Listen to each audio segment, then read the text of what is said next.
Hello everyone, I am the Midnight Teller and I am here to help you today. I know you use this video to fall asleep, so before that, like the video and subscribe to the channel also. Where are you from and what time are you watching now? Get comfortable and relax. The mansion loomed before me, a behemoth of stone and shadow against the fading twilight. As I fumbled with the keys, a chill ran down my spine that had nothing to do with the crisp autumn air. I told myself it was just nerves after all. It's not every day you get asked to house. Sit a sprawling estate that looks like it jumped straight out of a gothic novel.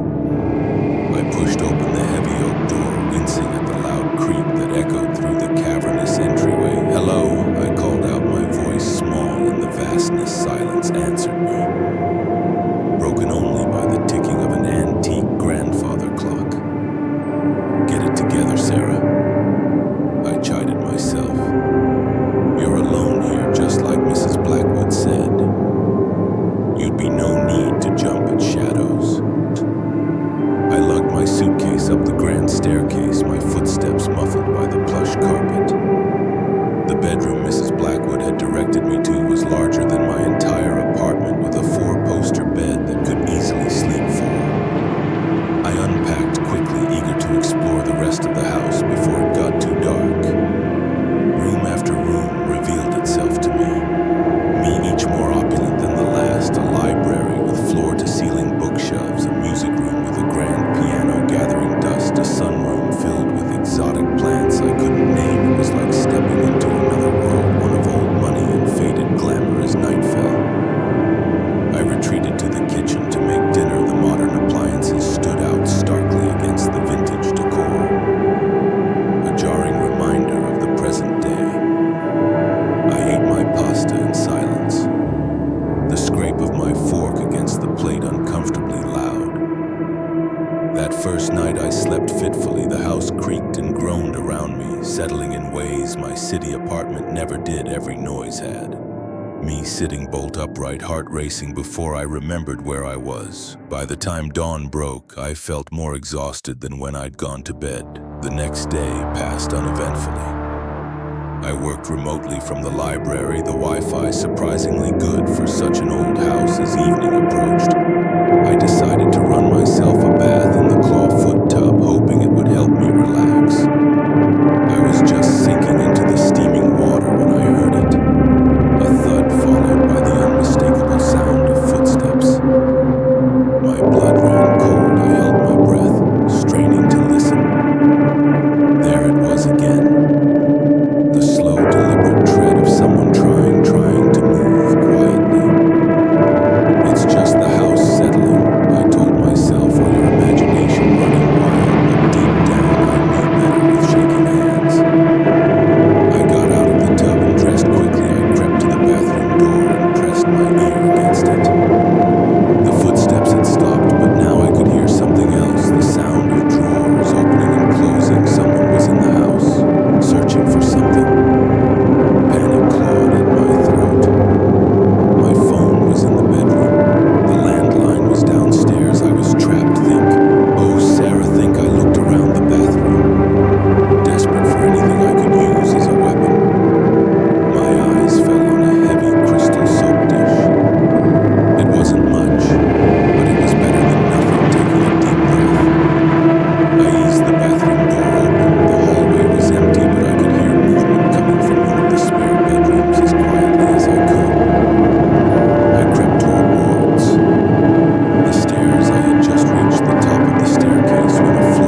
I could hear the intruder recovering, their footsteps pounding after me. The kitchen was dark, lit only by the faint glow of the microwave clock. I stumbled through it, hands outstretched, searching for the door. My hips slammed into the kitchen island, and I bit back a cross of pain. Where was the damn door? My fingers brushed against cool glass. The door. I fumbled for the handle, my sweaty hands slipping on the smooth metal. Got it. I yanked the door open and burst out into the cool night air. The vast, manicured lawn stretched out before me, the trees at its edge. A dark, forbidding wall. I ran towards them, the damp grass soaking through my socks. I had just reached the tree line when I heard the back door clam open. Stop, a deep voice bellowed. The sound spurred me on, pushing me deeper into the woods. Branches whipped at my face as I ran, roots threatening to trip me with every step. I had no idea where I was going, no plan beyond. Get away, get help. I don't know how long I ran. It could have been minutes or hours. My lungs burned and my legs felt like lead, but fear kept me going, the certainty that if I stopped, something terrible would happen. Finally, when I felt I couldn't take another step, I saw lights through the trees, a house. I stumbled towards it, relief making me dizzy as I broke through the tree line. I realized with a start that I recognized this house. It was the mansion somehow. In my blind panic, I had run in a circle for a moment. I stood frozen, unsure what to do. Then I saw a car in the driveway that hadn't been there before, a police car. Safety. I ran towards it, waving my arms. Help! I screamed. Oh, please help me! The front door of the mansion opened and a police officer stepped out, followed by Mrs. Blackwood. Oh, thank God, Mrs. Blackwood said, rushing towards me. Sarah, dear, are you all right? We've been so worried. I stared at her, uncomprehended, rending. There's someone in the house. I managed to gasp out. An intruder. He chased me. Mrs. Blackwood and the officer exchanged a look. Sarah, Mrs. Blackwood said gently. There's no intruder. It's just Harold. Harold, as if summoned by his name. A man appeared in the doorway. He was tall and lean, with graying hair and a kindly face. There was a bruise forming on his cheek. I'm so sorry for frightening you, he said, his voice deep and apologetic, the same voice that had shouted after me in the woods.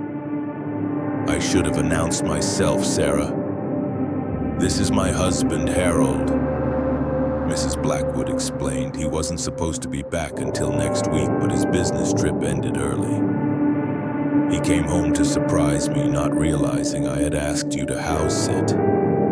The adrenaline that had been keeping me going suddenly evaporated, leaving me elated. But the noises, the searching Harold looked sheepish. I was looking for my reading glasses. Didn't want to wake you, so I was trying to be quiet when I heard you run. I tried to explain, but he gestured to his bruised cheek. You have quite an arm. I felt my face burn with embarrassment. I'm so sorry, I stammered. I didn't. No, it's my fault entirely. Harold insisted I should have called ahead or at least turned on some lights. Mrs. Blackwood put an arm around my shoulders. Come inside, dear. You're shaking like a leaf. Let's get you warmed up and we'll sort this all out. As we walked back to the house, the police officer following behind, I couldn't help but laugh. All that terror, all that running. And it had been a simple misunderstanding. But later that night as I lay in bed listening to the Blackwoods move about the house, a small part of me wondered, what if it hadn't been Harold? What if it had been a real intruder?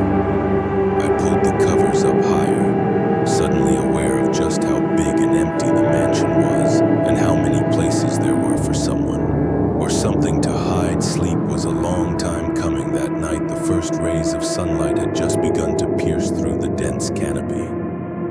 When I realized I was hopelessly lost, what was supposed to be a rejuvenating solo hike through the Cascade Mountains had turned into a nightmare, and I was about to stumble into something far worse than I could have imagined.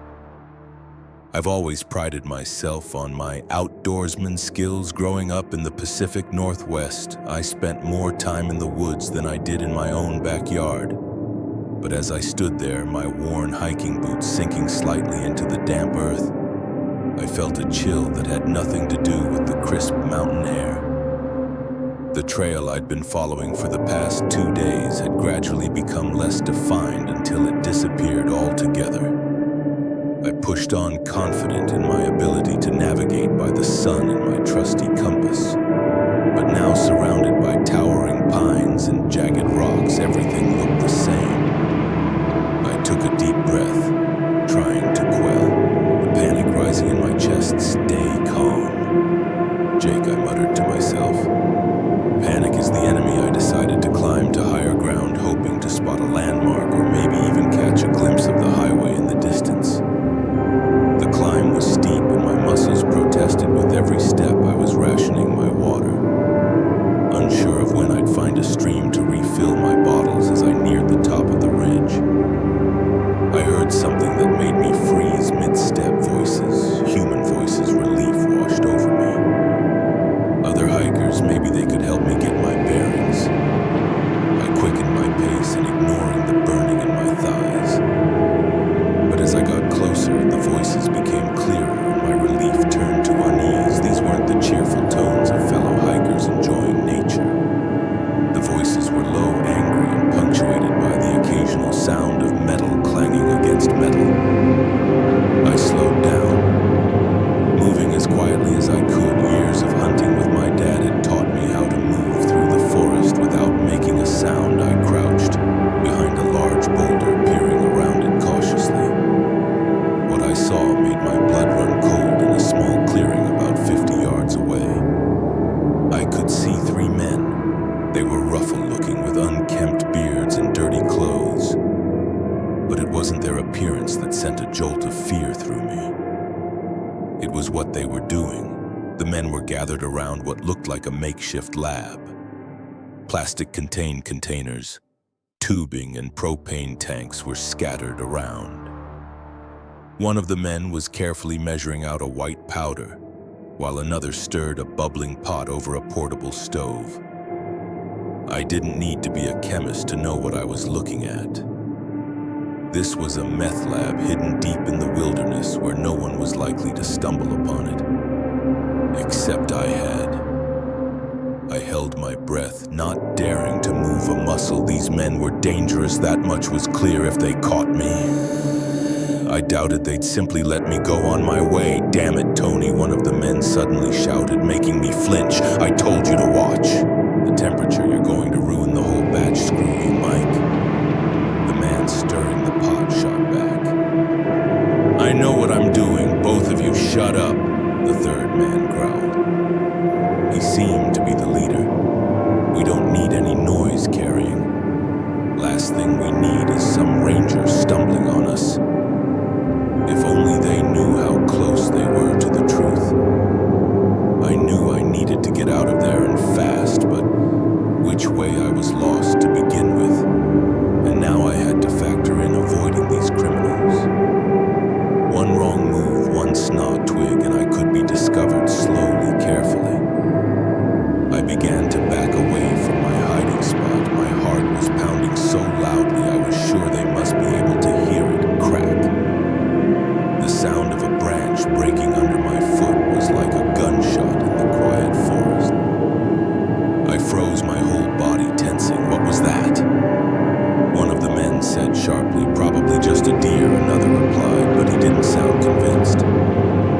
"Check it out," the leader commanded. "Could be a bear." Attracted by the smell, I heard footsteps coming in my direction. Panic overtook me and I ran.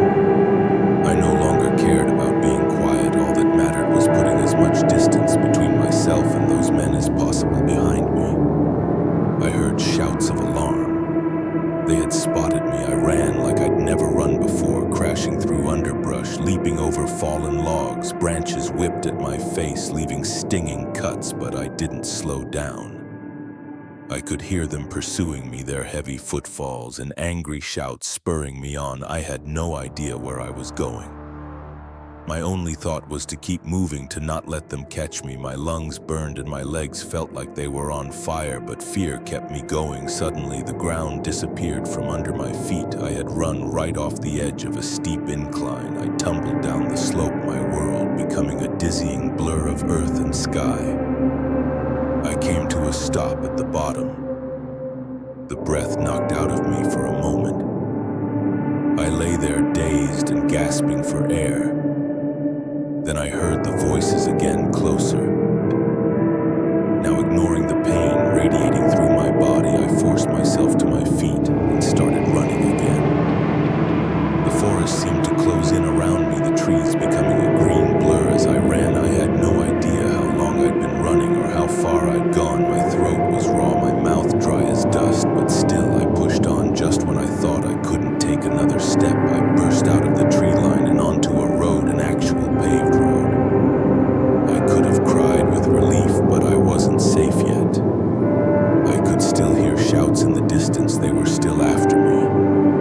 I looked up and down the road, praying to see a car, aim a truck, anything but. It was deserted, left with no other choice. I started running down the road. It had to lead somewhere, right to civilization, to safety. I don't know how long I ran along that road. Road time seemed to lose all meaning. My whole world narrowed down to the rhythmic pounding of my feet on the asphalt and the burning in my lungs, and then, like a mirage in the desert, I saw at a gas station. Never in my life had I been so happy to see one of those garish neon signs. I staggered into the parking lot, startling an old man filling up his pickup truck. "Please," I gasped out, my voice hoarse. I need help. Call the police." The man took one look at me, wild-eyed, covered in cuts and bruises, gasping for breath, and hurried into the store. Moments later, he came back out with the clerk, who was already on the phone with 911.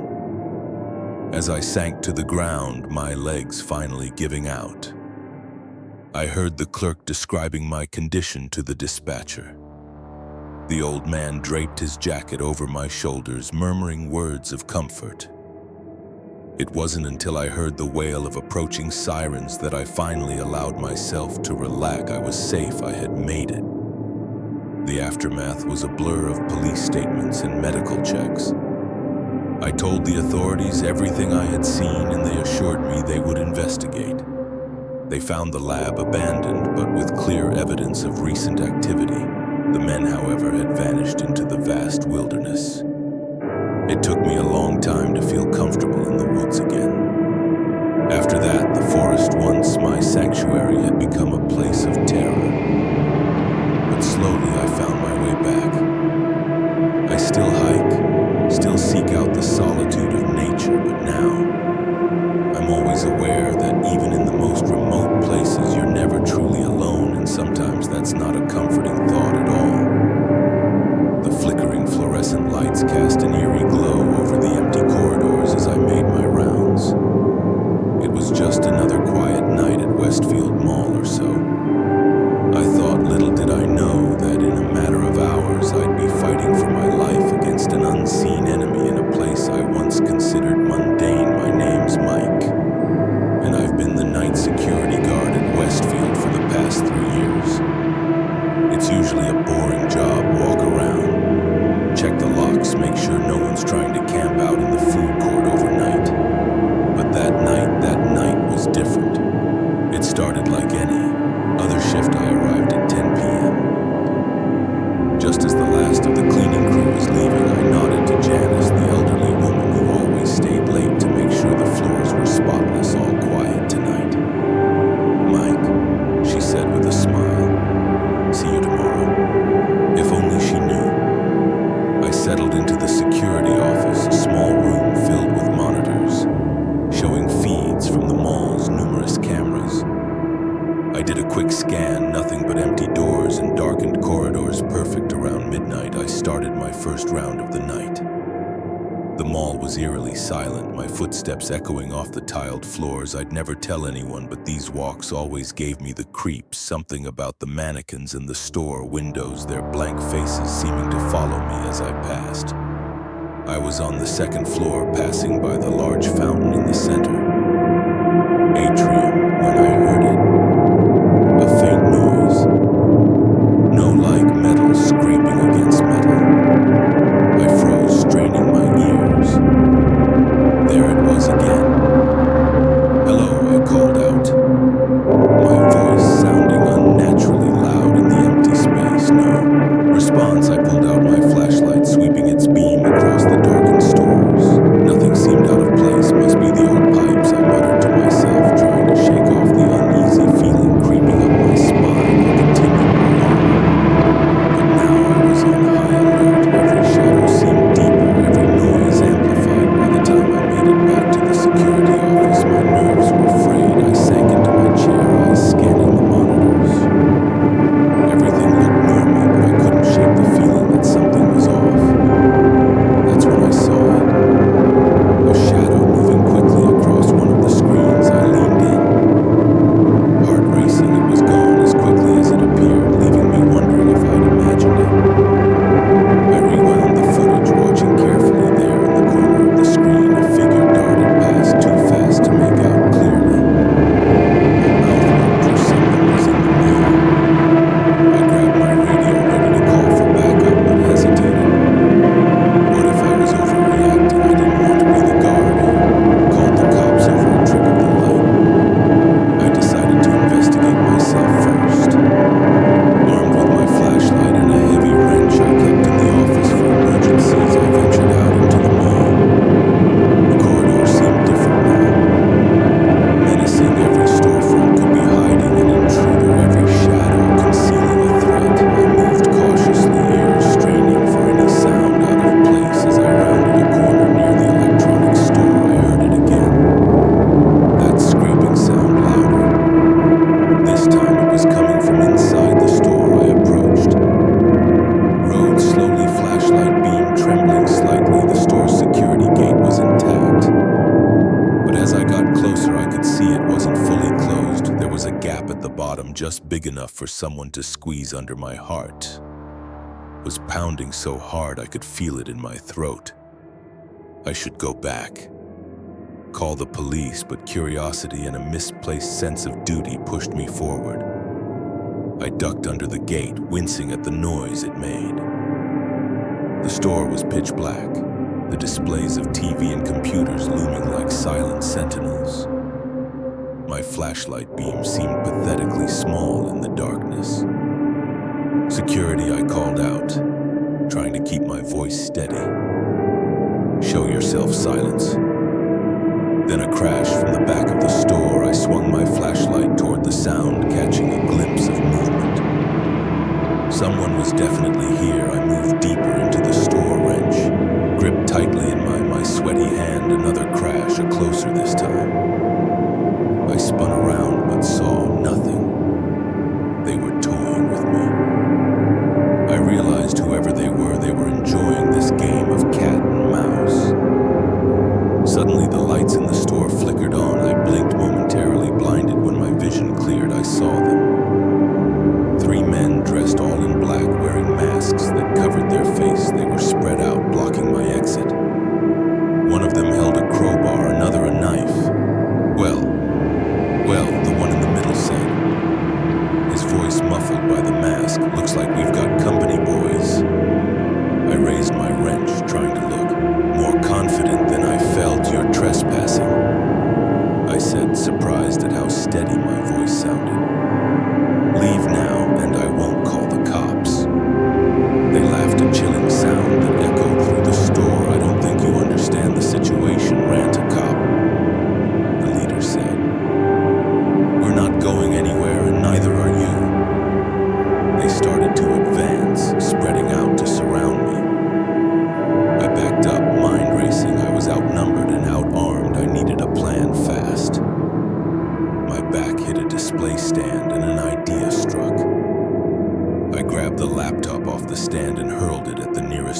He ducked, and in that moment of distraction, I ran. I darted between the aisles, knocking over displays. As I went to slow them down, I could hear them cursing.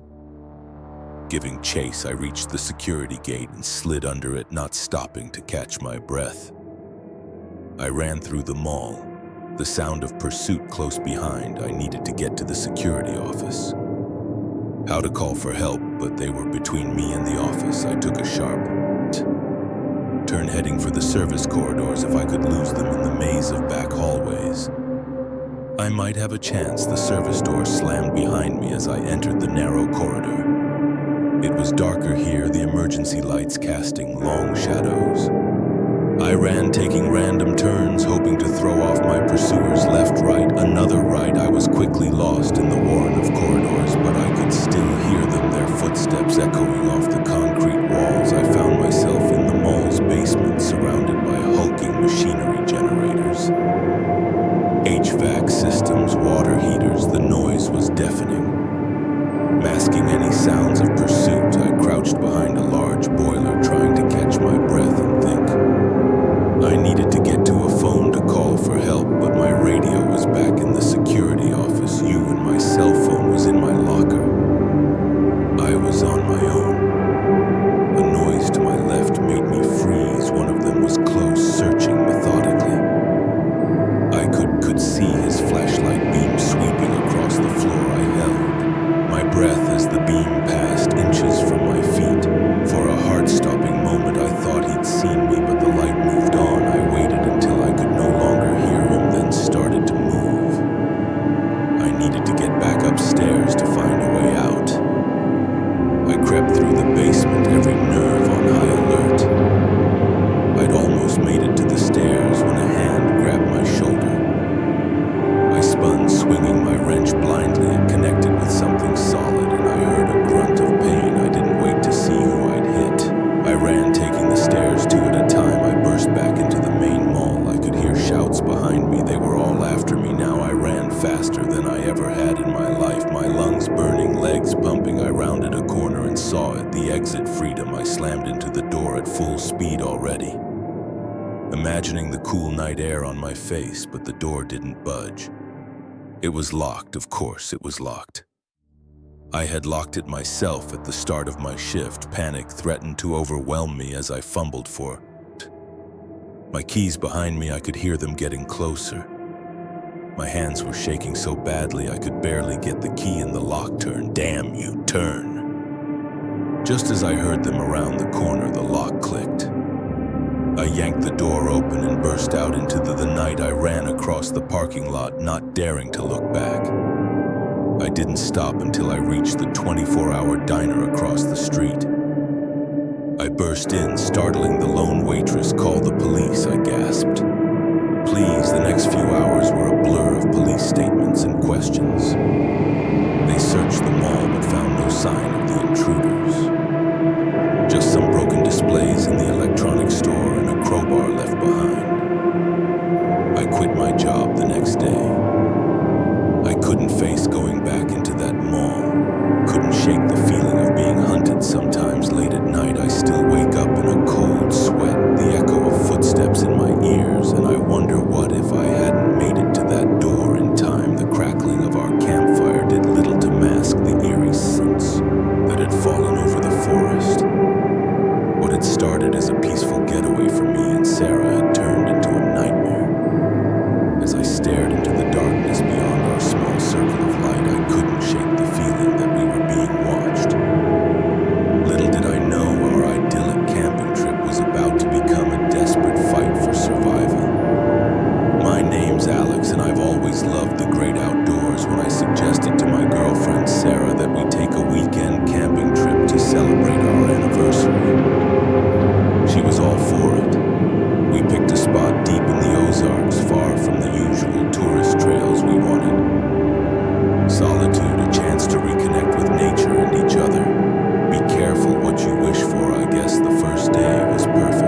As night fell, we sat by our campfire roasting marshmallows, and pointing out constellations in the clear sky above it was on the second day that things started to feel off.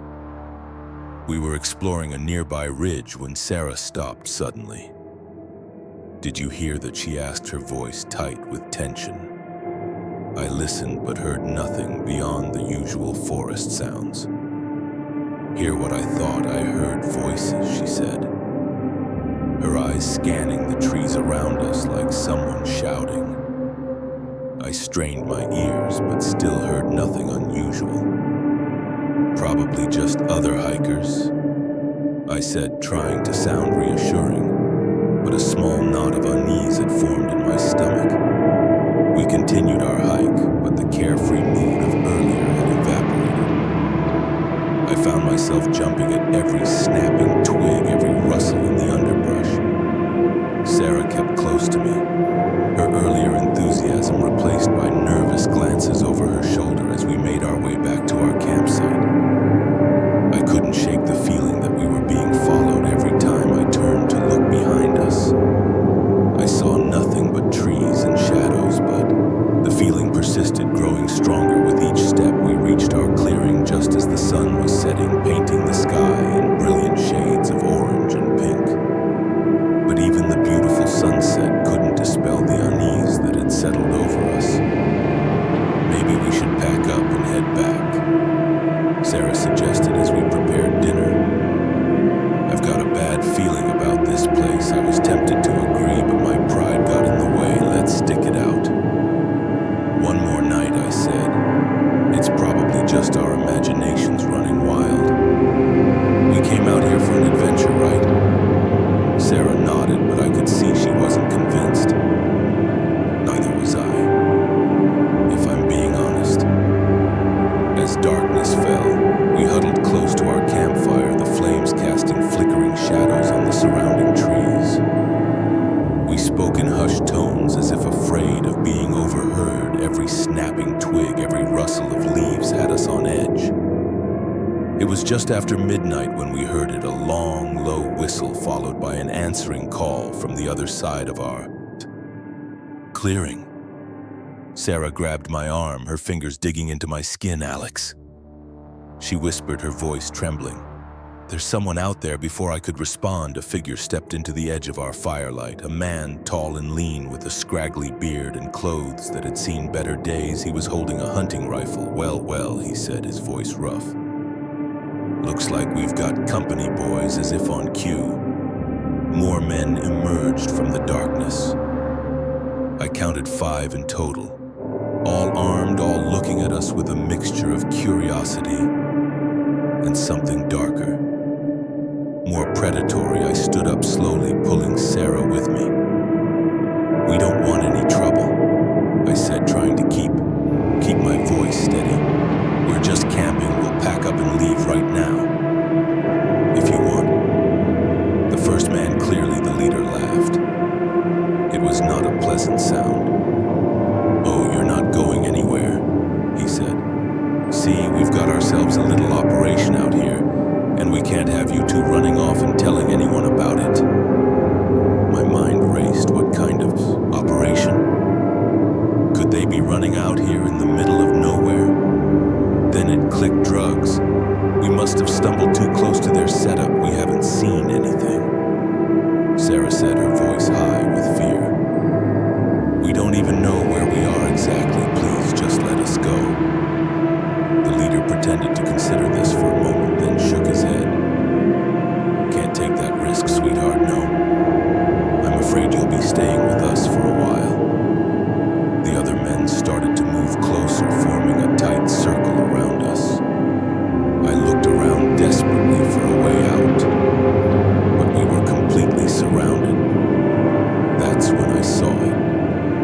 A flash of metal in the fur light. One of the men had pulled out a length of rope. In that moment, survival instinct took over. I grabbed a burning log from the fire and hurled it at the nearest as embers scattered across his chest. "Run!" I shouted at Sarah, pushing her towards the darkest part of the forest. We took off, crashing through the underbrush behind us. I could hear shouts of anger and the sound of pursuit. My heart was pounding so hard I thought it might burst out of my chest. We ran blindly through the dark forest, branches whipping at our faces, roots threatening to trip us with every step. I had no idea where we were going, only that we needed to put as much distance between us and those men as possible. Sarah stumbled and I caught her before she could fall.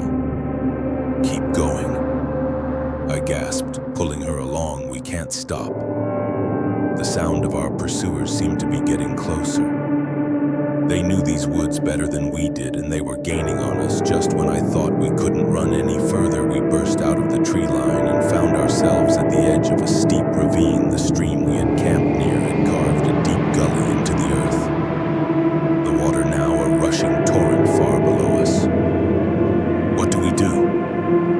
"Do," Sarah cried, her eyes wild with fear.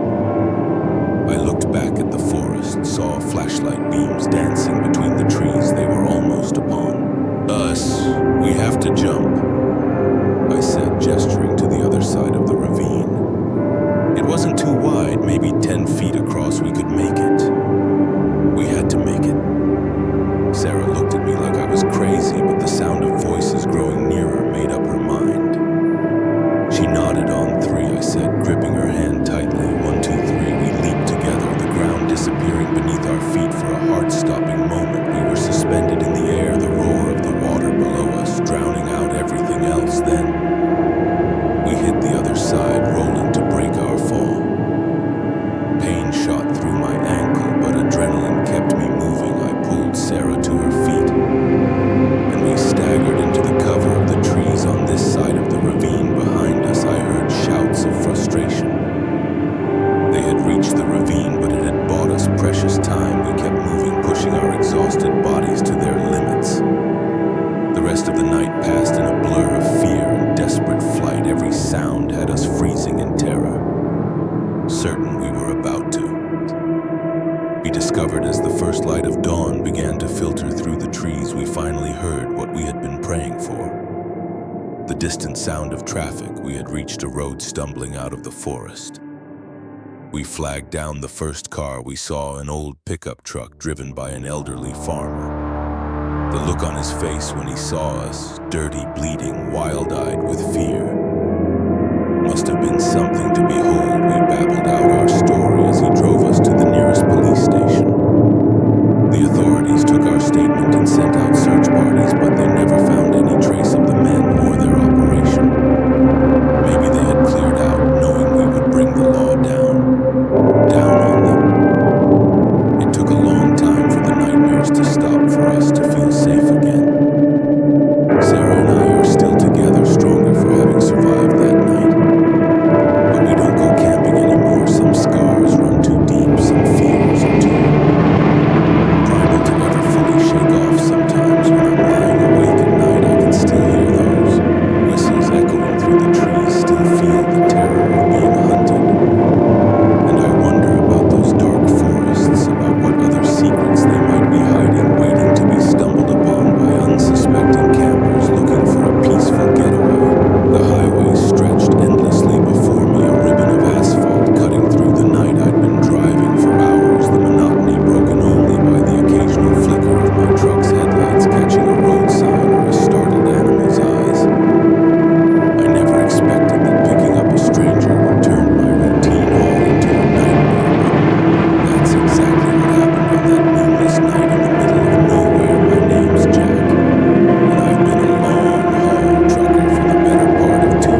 was just tired of my own company. I pulled over, the air brakes hissing as the truck came to a stop. The man jogged up to the passenger side and I leaned over to open the door. "Where you headed?" I asked as he climbed in.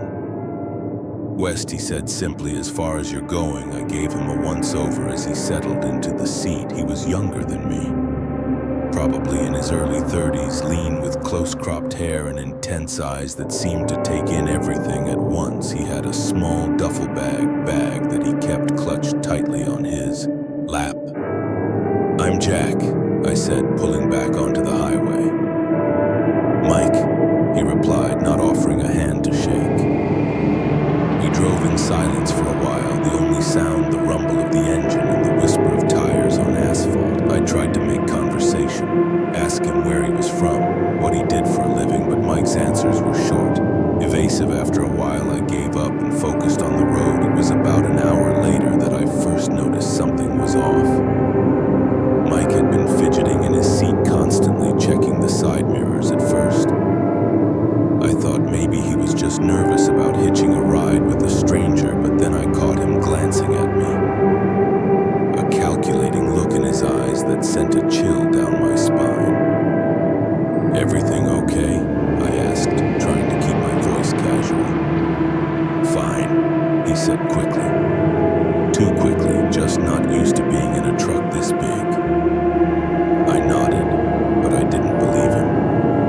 My instincts, honed by years on the road, were screaming that something wasn't right. We were passing through a particularly desolate stretch of highway when Mike suddenly spoke up. "Pull over," he said, his voice tight. What I said, "Pull over now." I glanced at him and felt my blood run cold. Mike had a gun in his hand, pointed straight at me. My mind raced. Was this a robbery? Was he going to kill me and take the truck? I thought about my wife back home, about our kids. Would I ever see them again? "Look, man," I said, trying to keep my voice steady, "if you want money, I've got some cash in my wallet. Just take it and go. No need for this to get ugly." Mike laughed, a harsh, humorless sound. "This isn't about money, Jack. This is about survival now. Pull over before I decide to redecorate your cab with your brains." I did as he said, guiding the massive truck onto the shoulder. As soon as we came to a stop, Mike was in motion. He reached across me and grabbed the keys from the ignition. "Get out," he ordered, gesturing with the gun. I climbed out of the cab, my legs feeling like jelly. Mike followed, keeping the gun trained on me. "What do you want?" I asked, hating how my voice shook. "I need your truck," Mike said, "and I need you to drive it. Drive it where you'll know when we get there. Now, get back in your driving." As I climbed back into the driver's seat, my mind was working overtime. I needed to find a way out of this situation.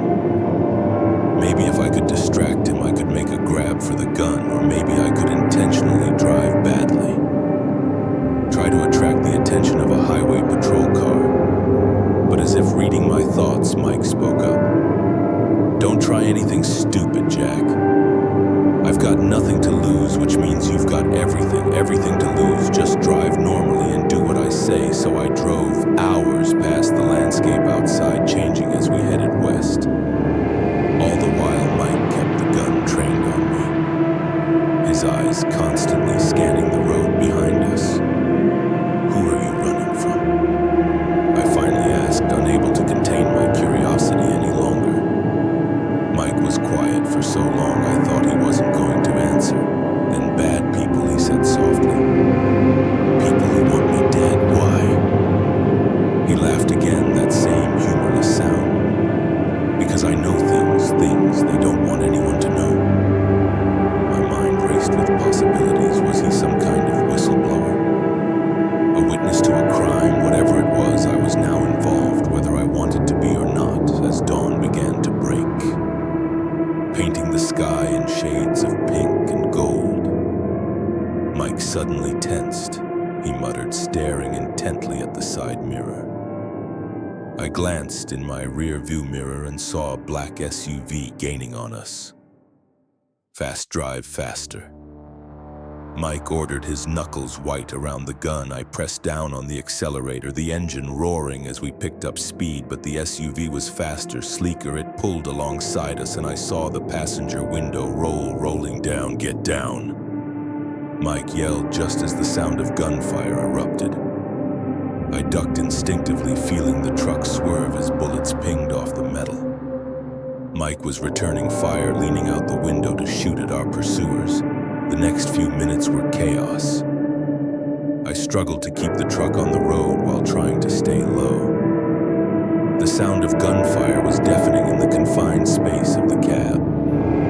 Suddenly there was a loud bang and the truck lurched violently. They had shot out one of our tires. I fought with the steering wheel, trying to keep us from jackknifing there, Mike shouted. Pointing ahead, pull into that rest stop. I saw the sign for the upcoming rest area and made for it. The truck swaying dangerously on its blown tire. We skidded into the parking lot, coming to a stop in a cloud of dust and burning rubber run. Mike yelled already, jumping out of the cab. I didn't need to be told. Twice I was out of the truck and running before I even had time to think. I could hear car doors slamming behind us. Shouts of anger. Mike and I ran towards the small cluster of buildings that made up the rest stop. It was early and the place was deserted. We burst into the main building, startling a sleepy-looking attendant. "Call the police," I gasped out. "Are there our men with guns?" But before I could finish, the door burst open again. 3 men entered, all holding weapons. The attendant screamed and ducked behind the counter. Mike shoved me behind a rack of snacks and opened fire. The men returned fire. And suddenly the quiet rest stop was transformed into a war zone. Chips bags exploded, sending a rain of potato shards everywhere. The acrid smell of gunpowder filled the air. I cowered behind the rack, my heart pounding so hard I thought it might burst out of my chest. This was insane. How had my normal night turned into this? The gunfight seemed last forever, but it was probably only a few minutes then. Suddenly silence fell. I peered around the edge of the rack. Mike was still standing, his gun still raised. The 3 men were on the ground, not moving. I felt bile rise in my throat and had to swallow hard to keep from throwing up in the distance. I could hear sirens approaching someone. Probably the attendant had managed to call the police. Mike turned to me. His face grim. "I'm sorry," he said. "I never meant for any of this to happen." Before I could respond, he was gone, running out the back door of the rest stop. I thought about following him, but my legs wouldn't move. I just sat there, surrounded by the debris of the gunfight, waiting for the police to arrive. The aftermath was a blur of police statements and questions. I told them everything about picking up Mike, about the chase and the shootout. They seemed skeptical at first, but the evidence backed up my story. It turned out Mike was indeed a whistleblower set to testify against a powerful crime syndicate. The men chasing us were hitmen sent to silence him. Mike was never found, having vanished into the desert. As for me, I was cleared of any wrongdoing, but the experience changed me.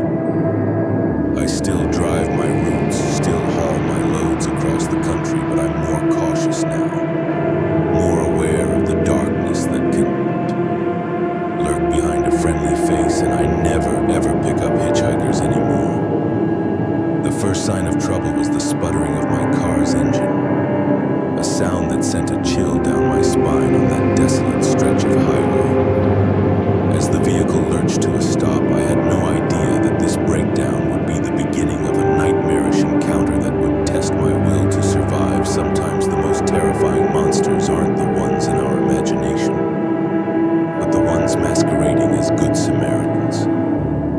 My name is Emily, and I've always prided myself on being independent and resourceful. But on that fateful night, those qualities would be pushed to their limits. I was on my way back from a job interview, and the next state over it was a long drive, but I was riding the high of what I felt was a successful meeting. The sun had set hours ago and the highway had thinned out to just the occasional passing truck. I was tired but determined to make it home. That's when my trusty old sedan decided it had had enough. The engine made a horrible grinding noise, and despite my pleading and cajoling, the car rolled to a stop on the shoulder of the road. No, no, no, I muttered, turning the key and the ignition repeatedly. Nothing. Not even a sputter. I sat there for a moment trying to calm my racing heart. I was in the middle of nowhere. My cell phone showing no bars of service. The moonless night seemed to press in on all sides. The darkness beyond my headlights, absolute, taking a deep breath. I popped the hood and got out of the car. I didn't know much about engines, but I hoped it might be something simple, something I could fix as soon as I lifted the hood. I knew it was hopeless. The engine was a maze of pipes and wires that meant nothing to me. I was just about to close the hood when I saw headlights approaching in the distance. Relief washed over me. Maybe they would stop and help, or at least let me use their phone. The vehicle, an old pickup truck, slowed as it neared me. It pulled over and a man got out. In the glow of my headlights, I could see he was middle-aged with a weathered beats and calloused hands. He wore worn jeans and a flannel shirt, looking every bit the part of a local farmer or rancher car trouble. He called out, walking towards me. "Yeah," I replied, trying to keep the nervousness out of my voice. "It just died on me. I don't suppose you know anything about engines." He chuckled. "I might know a thing or two. Mind if I take a look?" I stepped aside, allowing him to peer into the engine compartment. He poked around for a few minutes, making thoughtful noises. "Well, looks like your timing belt shot," he finally said. "Not something we can fix out here, I'm afraid." My heart sank. "I don't suppose you have a cell phone I could borrow?" "Mine's not getting any service out here." He shook his head. "Sorry, don't believe in those things. But tell you what, I can give you a ride to the nearest town. There's a mechanic there who could help you out." I hesitated. Every instinct was screaming at me not to get into a car with a stranger, especially out here in the middle of nowhere. But what choice did I have? I couldn't stay here all night, and who knew when another car might come along. "That would be great, thank you," I heard myself say. He smiled, but something about it didn't quite reach his eyes. "Happy to help. Name's Tom, by the way." "Emily," I replied, grabbing my purse from my Coors we drove. Tom kept up a steady stream of small talk. He asked about where I was from, where I was headed. I answered vaguely, not wanting to give away too much information. Something about him was making me increasingly uneasy, though I couldn't put my finger on why we had been driving for about 20 minutes when I realized something was wrong. We should have reached a town by now, or at least seen some signs of civilization. But there was nothing but darkness outside the windows. "How much further is it to town?" I asked, trying to keep my voice casual. Tom glanced at me, and this time there was no mistaking the coldness in his eyes. "Oh, we're not going to town, Emily." My blood ran cold. "What do you mean? Where are we going?" He didn't answer, just pressed down harder on the accelerator. The truck picked up speed, eating up the empty road ahead. Panic surged through me. I reached for the door handle, but it wouldn't budge. Child Lux, I realized with horror. "Please," I said, my voice shaking. "Just let me out. I won't tell anyone, I swear." Tom laughed, a harsh sound that made my skin crawl. "Oh, I know you won't tell anyone. No one ever does." The implication of his words hit me like a physical blow. This wasn't the first time he had done this. How many other stranded motorists had he picked up, promising help only to? I couldn't even finish the thought. My mind raced, trying to think of a way out. I could try to grab the wheel, force us off the road, but at this speed, that would likely kill us both. I could try to reason with him, appeal to his humanity.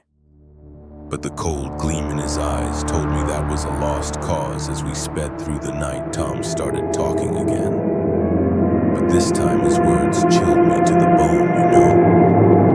Emily, you really shouldn't trust strangers, he said his tone conversational as if we were discussing the weather. Bad things happen to girls who aren't careful, but don't worry. It'll all be over soon. I felt tears welling up in my eyes, but I forced them back. I refused to give him the satisfaction of seeing me cry. Suddenly an idea struck me. It was risky, potentially fatal, but it was the only chance I had. I started coughing violently. Dude, pull in over in my seat. What the hell? Tom said, glancing over at me. I continued coughing, making choking noises. Can't breathe. I gasped out. Tom looked uncertain for the first time. Hey, cut that out, he said, but I could hear a note of concern in his voice. I slumped in my seat, my coughs turning to wheezes. I closed my eyes, letting my body go limp. Tom muttered. The truck began to slow down. I felt the vehicle pull over to the side of the road. Tom put it in park and leaned over me. Hey, wake up, he said, shaking my shoulder roughly. This was my chance. My eyes snapped open and I drove my elbow into his face with all the strength I could muster. I felt his nose crunch under the impact and he reeled back with a howl of pain in his moment of distraction. I lunged for the keys in the ignition. I yanked them out and scrambled for the door, my fingers scrabbling at the lock. Tom recovered quickly, grabbing for me, his fingers tangled in my hair, yanking me back. I screamed more, more rage than fear, and twisted in his grip. My free hand found his eyes and I dug my fingers in without mercy. He let go with a scream of agony and I tumbled out of the truck onto the hard ground. Pain shot through my body, but adrenaline kept me moving. I staggered to my feet and ran. I could hear Tom behind me cursing and stumbling in the darkness. But I had the advantage now. My eyes had adjusted to the darkness and I was younger. Faster I ran like I had never run before, my lungs burning, my legs pumping. I didn't know where I was going, only that I had to get away. The keys were still clutched in my hand, cutting into my palm. I don't know how long I ran. It could have been minutes or hours. Eventually I couldn't hear Tom anymore, but I didn't slow down. The night was alive with noises, the rustle of wind through grass, the hoot of an owl, the scurrying of small animals, but to my terrified mind every sound was Tom coming to finish what he had started. Just when I thought I couldn't take another step, I saw it, lights in the distance, a town or at least a gas station, civilization, safety. With a final burst of energy I didn't know I possessed, I sprinted towards the lights. As I got closer, I could make out the shape of a small gas station, a lone beacon in the darkness. I burst into the fluorescent lit store, startling the sleepy. Looking clerk behind the counter, please, I gasped out. Call the police, there's a man, he tried to. I couldn't finish the sentence. The adrenaline that had kept me going suddenly drained away, leaving me shaky and weak. My legs gave out and I sank to the floor, the events of the night finally catching up with me. The clerk, to his credit, didn't hesitate. He grabbed the phone and dialed 911. While keeping a way eye on the door, the police arrived quickly. Their flashing lights a welcome sight. I told them everything. Everything, describing Tom and his truck in as much detail as I could remember. They found him a few hours later trying to fix his truck on the side of the road. The keys I had taken were the only copy he had in his truck. They found evidence linking him to several unsolved disappearances in the area. As for me, I was lucky. Apart from some cuts and bruises, I was physically unharmed. The mental scars took longer to heal. For months after, I couldn't drive at night without cold sweat. Every passing truck on the highway made my heart race, but I survived. I outsmarted a predator and lived to tell the tale. And if my story can serve as a warning to others to trust their instincts and be cautious, then maybe some good can come from that terrifying night. I still drive that stretch of highway sometimes. And every time I pass the spot where my car broke down, I say a silent thank you to whatever force was looking out for me that night, and to the strength I found within myself when I needed it most. The crumbling facade of the abandoned Millbrook factory loomed before us, its broken windows staring down like hollow eyes. We were just a group of friends looking for a thrill. Urban explorers seeking the perfect spot for some cool photos. Little did we know we were about to stumble into a nightmare that would test best our will to survive and change us forever.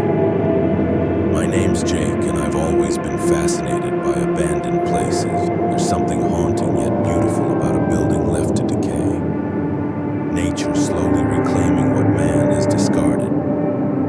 So when my friends and I heard about the old Millbrook factory on the outskirts of town, we knew we had to check it out. There were 5 of us that day. Me, my best friend Tom, his girlfriend Sarah, and our friends Mike and Lizzie. We'd done this kind of thing before, but never in a place quite this big or isolated. As we approached the factory, I felt a familiar mix of excitement and apprehension. The chain-link fence surrounding the property was rusted and bent easy enough to slip through. We made our way across the overgrown parking lot, our footsteps crunching on broken glass and gravel. This place is creepy as hell. Lizzie whispered, her camera already out and snapping pictures. That's the point, isn't it? Mike grinned, but I could see he was a bit on edge too. We found a side door that was hanging off its hinges and slipped inside. The interior was dark and musty, years of dust and decay filling our nostrils. Beams of sunlight streamed through holes in the roof, illuminating dancing mows of dust. Let's split up, Tom suggested. We'll cover more ground that way. I wasn't too keen on the idea, but everyone else seemed excited about it. We agreed to meet back at the entrance in an hour and set off in different directions. I made my way deeper into the factory, my flashlight beam cutting through the gloom. The place was a maze of rusted machinery and collapsed shelving. Every step echoed ominously, and more than once I spooked myself with my own reflection in a grimy window. I was in what looked like an old office area when I heard it. A shuffle of movement too heavy to be a rat or other small animal. I froze, my heart suddenly pounding. Guys, I called out, my voice sounding small in the vast space. No answer. I turned slowly, sweeping my flashlight around the room. Nothing seemed out of place, but I couldn't shake the feeling that I wasn't alone. That's when I saw it, a shadow moving quickly past a doorway at the end of the hall. It was too big to be any of my friends. Fear gripped me, but curiosity won out. I moved towards the doorway, every nerve on high alert. As I reached the threshold, I heard voices low, rough, whispers that deafened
What the hell, man? Tom groaned, rubbing his head. No time, I gasped, scrambling to my feet. We need to go now.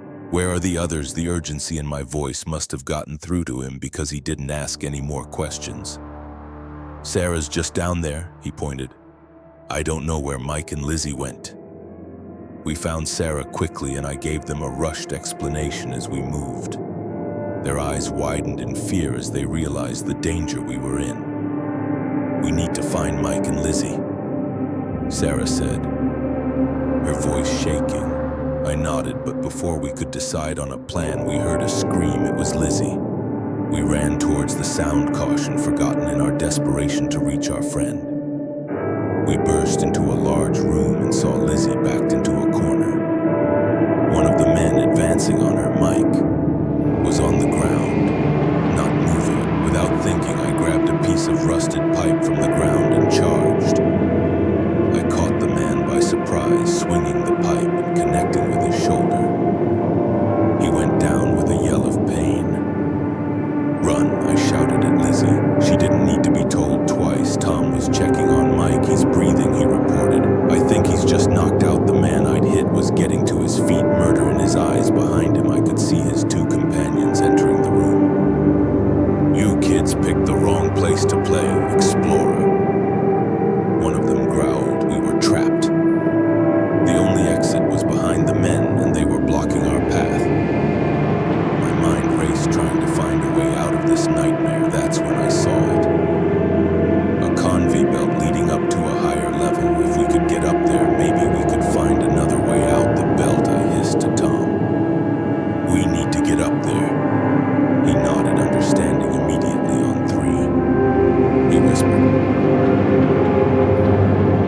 2, 3. We moved as one. Tom and I grabbed Mike under the arms and ran for the conveyor belt. Sarah and Lizzie were right behind us. The men, caught off guard by our sudden movement, took a second to react.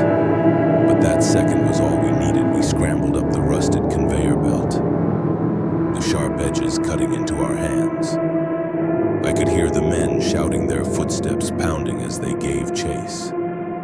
We reached the upper level and found ourselves in a maze of catwalks and suspended walkways. The factory stretched out below us, a labyrinth of shadows and rusted metal. Which way? Sarah panted. I looked around frantically.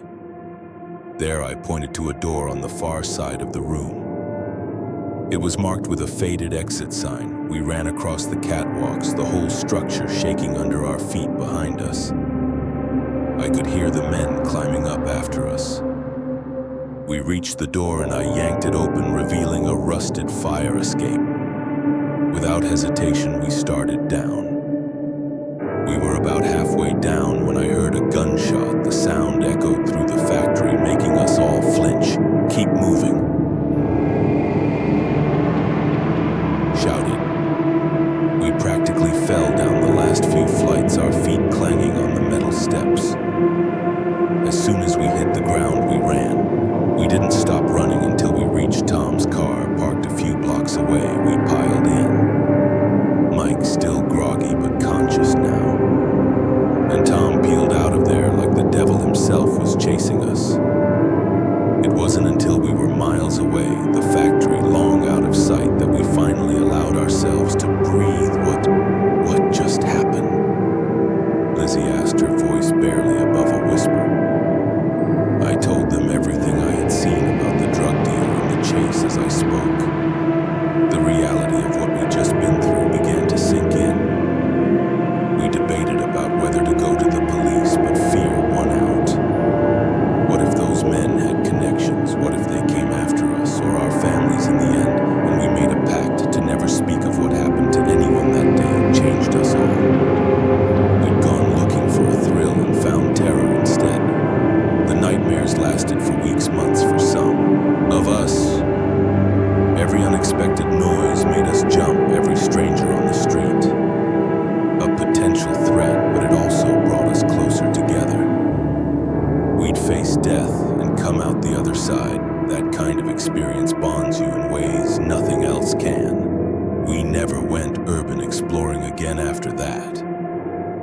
thrill wasn't worth the risk, but sometimes when I pass an abandoned building, I can't help but wonder what secrets it might be hiding, and I shudder. Remembering the day our curiosity almost got us killed, the Millbrook factory still stands as far as I know.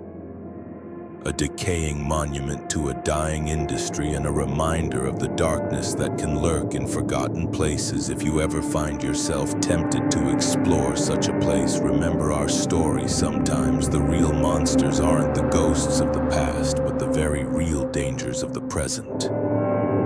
The flickering fluorescent light above me buzzed like an angry insect, casting an eerie glow over the empty corridors. It was just another quiet night at a Oak Ridge office complex, or so I thought. Little did I know that in a matter of hours I'd be fighting for my life, trapped in a place I once considered mundane and safe. My name's Carlos, and I've been the night janitor at Oak Ridge for the past 5 years. It's not a glamorous job, but it pays the bills and lets me work on my novels during the quiet hours. I know every nook and cranny of this place, from the CEO's corner office on the top floor to the musty supply closets in the basement. But on that fateful night, even my intimate knowledge of the building wouldn't be enough to keep me safe. It started like any other shift. I arrived at 10 p.m. Just as the last of the workaholics were trudging out to their cars. I nodded to Marguerite from accounting as she passed her arms full of files she was probably taking home to work on. She gave me a tired smile in return. "Another late night, Marjorie?" I asked, holding the door open for her. "You know how it is during tax season, Carlos." She sighed. "See you tomorrow." If only I'd known those might be the last words we'd ever exchange. I started my rounds on the top floor, working my way down. Vacuum the carpets, empty the trash, wipe down the surfaces. It was mindless work, leaving my imagination free to wander. I was deep in thought about the plot of my latest story when I heard it. A crash followed by muffled cursing. I froze, my hand still on the handle of the vacuum cleaner. The sound had come from downstairs, maybe the 3rd or 4th floor. My first thought was that Marjorie had come back for something she'd forgotten, but Marjorie didn't curse like that. Cautiously, I made my way to the stairwell. The emergency lights cast long shadows as I descended, my heart pounding louder with each step as I reached the 4th floor. Landing, I heard voices, low, urgent. Whispers that definitely didn't belong to anyone who should be in the building at this hour. I eased the door open just a crack, peering into the darkened office space. What I saw made my blood run cold. 3 men dressed all in black were methodically going through the desks and filing cabinets.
see flashlight beams sweeping across the office. "Nothing here," one of them growled after what felt like an eternity.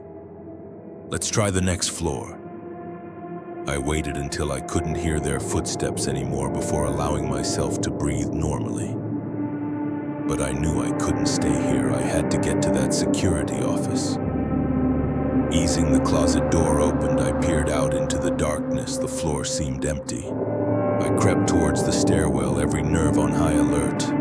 I had just reached the stairs when I heard a shout from above. "Hey, there's someone down there." They'd seen me. I ran, taking the stairs two at a time. I flew down towards the ground floor. I could hear them behind me, their heavy footfalls echoing off the concrete walls. I burst out of the stairwell and into the main lobby. The security office was just across the atrium. I was halfway there when a figure stepped out in front of me. I skidded to a stop, nearly falling in my haste to change direction. The man lunged for me, but years of maneuvering around office furniture with my cleaning cart had made me nimble. I ducked under his grasp and sprinted for the elevators. I jabbed the call button repeatedly, knowing it was useless. The elevators were shut down for the night. But next to the elevators was a door marked maintenance. Beyond it, a ladder that led to the roof. I yanked the door open and started climbing, my arms burning with the effort above me. I could hear the maintenance doors slam open again. They were following me up. I reached the roof access hatch and pushed it open, gulping in the cool night air as I pulled myself up onto the gravel-covered roof. Stars twinkled overhead, oblivious to the drama unfolding below them. I ran to the edge of the roof, looking for a way down. There was none. I was trapped. The hatch banged open behind me. I turned to see the three men climbing onto the roof, their faces twisted with anger and exertion, nowhere to run. Now one of them sneered. Advancing towards me, I backed up until I felt the low wall at the edge of the roof against my legs. "Look," I said, trying to keep my voice steady. "I don't know who you are or what you want, but I won't say anything. Just let me go." The man in the lead, a tall, broad-shouldered figure with a scar running down his cheek, laughed. "Sorry, pal, can't take that risk." He lunged at me. In that moment, time seemed to slow down.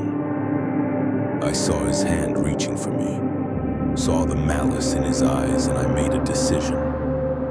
I vaulted over the low wall for a heart-stopping moment.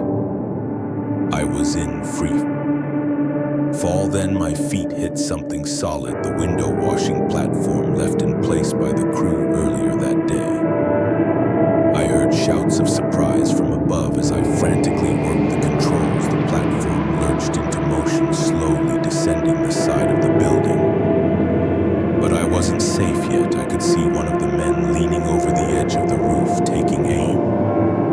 With what looked like a gun, I pressed myself against the side of the building as the first shot pinged off the metal platform. The second shot shattered one of the support cables. The platform tipped dangerously, and I had to grab onto the railing to keep from falling. I was still 4 stories up, too high to jump. That's when I saw it. A window left open on the 3rd floor. It was a long shot, but it was my only chance. As the platform swung wildly, I timed my move. 1 second, 2, 3. I leapt for a moment. I thought I'd miscalculated. Then my hands caught the windowsill. Pain shot through my arms as I hauled myself inside, collapsing onto the floor of an empty office. I didn't allow myself a moment to rest. I could hear commotion in the stairwell. They were coming down after me. I ran for the elevators. They were still powered down, but there was an emergency phone inside. I wrenched open the doors and grabbed the phone. 911. "What's your emergency?" I've never been so glad to hear those words in my life. The next few minutes were a blur. I stayed on the phone with the dispatcher, hidden in the elevator, until I heard the beautiful sound of police sirens approaching. The would-be thieves were caught trying to flee the building. It turned out they were We're after confidential client information that could have ruined lives if it had fallen into the wrong hands. As I sat in the back of an ambulance, a shock blanket around my shoulders, I watched the men being led away in handcuffs. One of them, the scarred leader, caught my eye as he was put into a police car. The look he gave me sent chills down my spine. I gave my statement to the police, then went home to my worried wife and sleeping kids. As I hugged them tight, I realized how close I'd come to never seeing them again. I don't work nights anymore. The company offered me a day position with better pay. Partially out of gratitude, partially out of guilt for the lax security that had put me in danger sometimes when I'm leaving the office in the evening and I see the night janitor starting his shift. I feel a pang of something, fear, sympathy. I'm not sure I want to warn him, to tell him to be careful, to always be on Y, but I don't.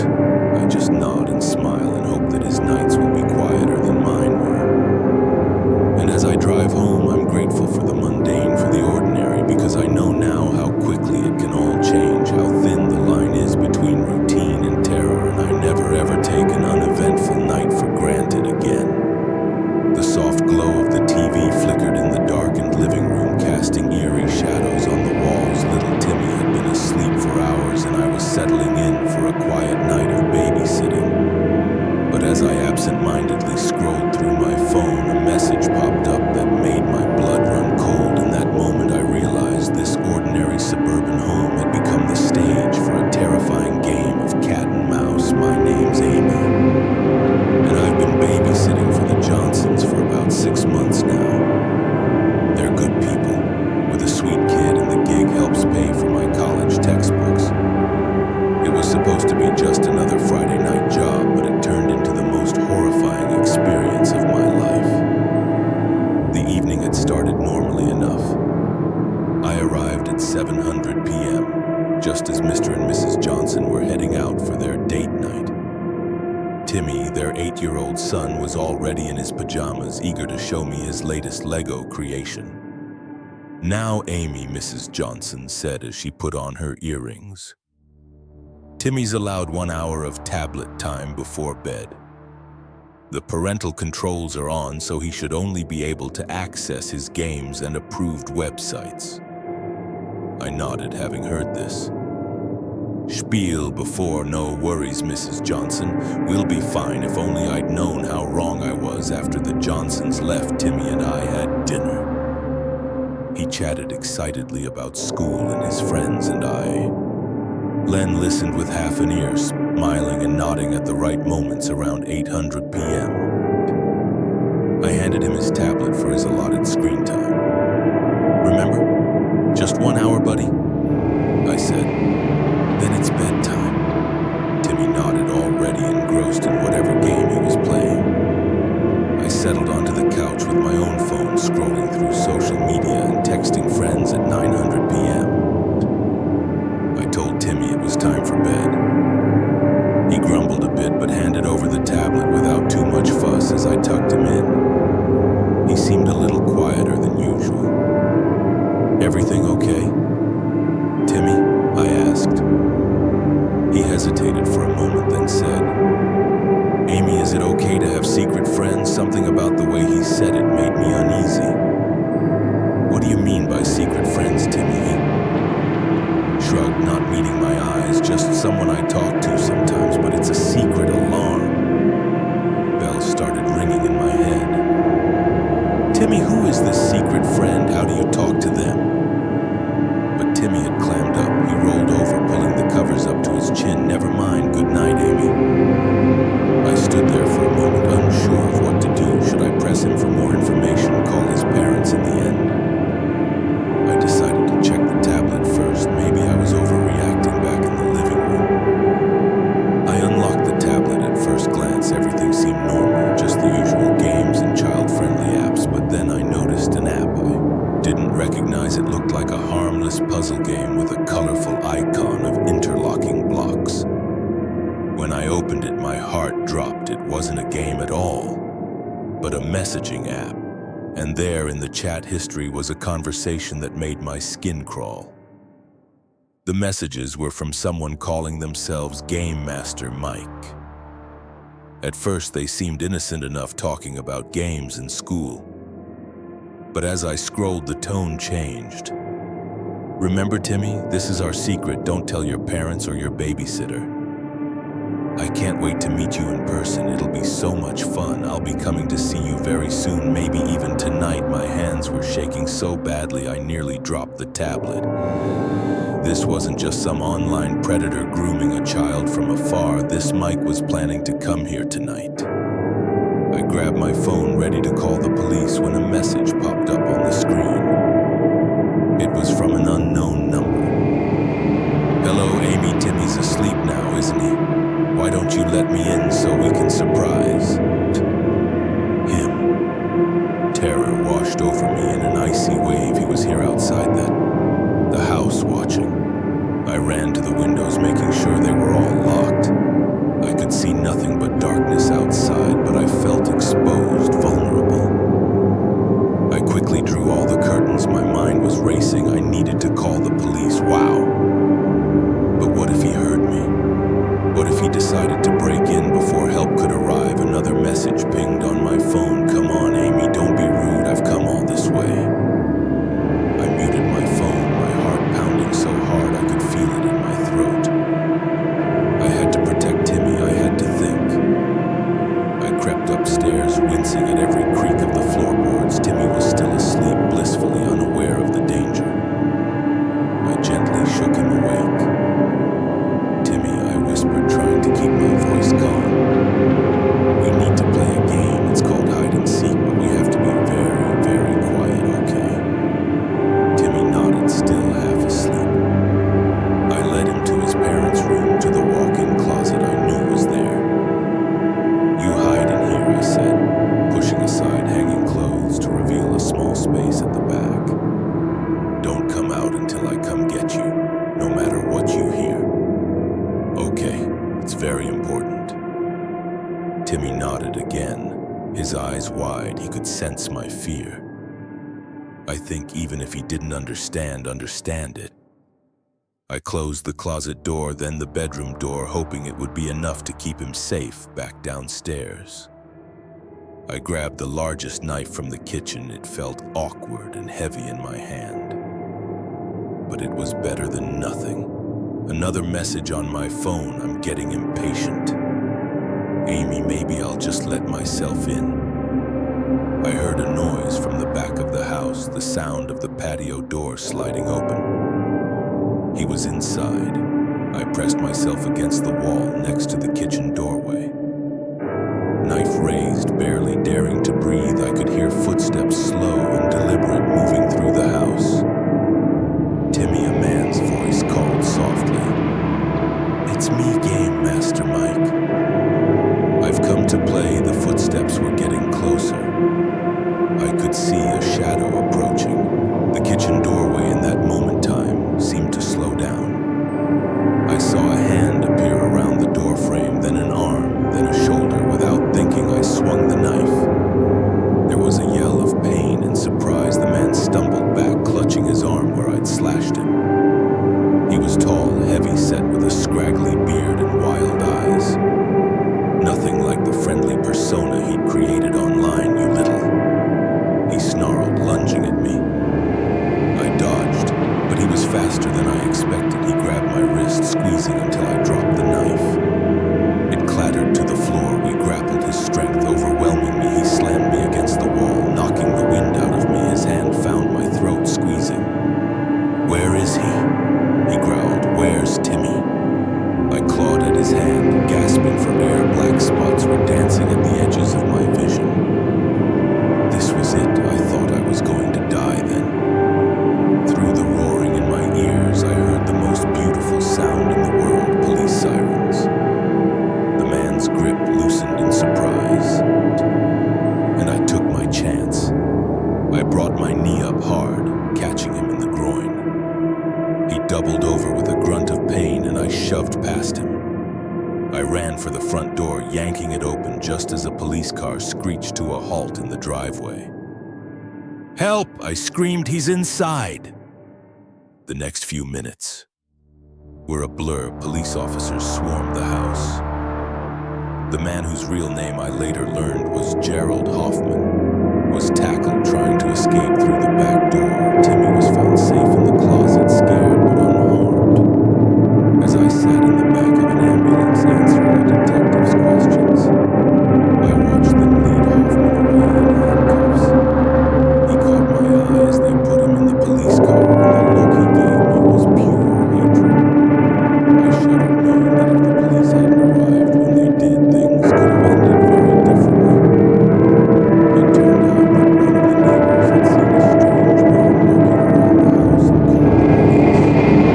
I've never been so grateful for nosy neighbors in my life. The Johnson arrived home to a scene of chaos. Police cars and ambulance, their house a crime scene.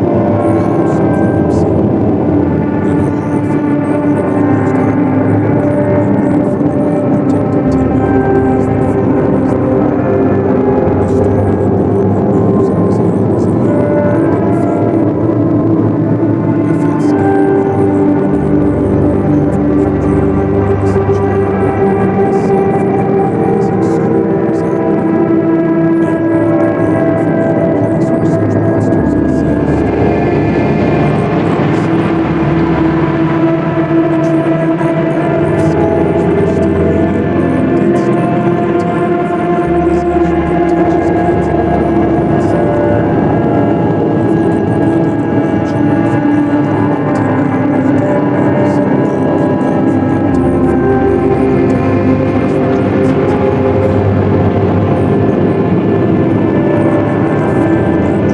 If I can prevent even one child from going through what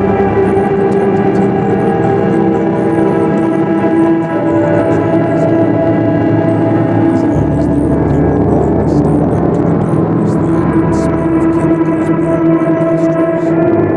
As I crouched behind a fallen tree, my heart pounding so hard I was sure it would give away my position. What had started as a peaceful hiking trip had turned into a desperate fight for survival.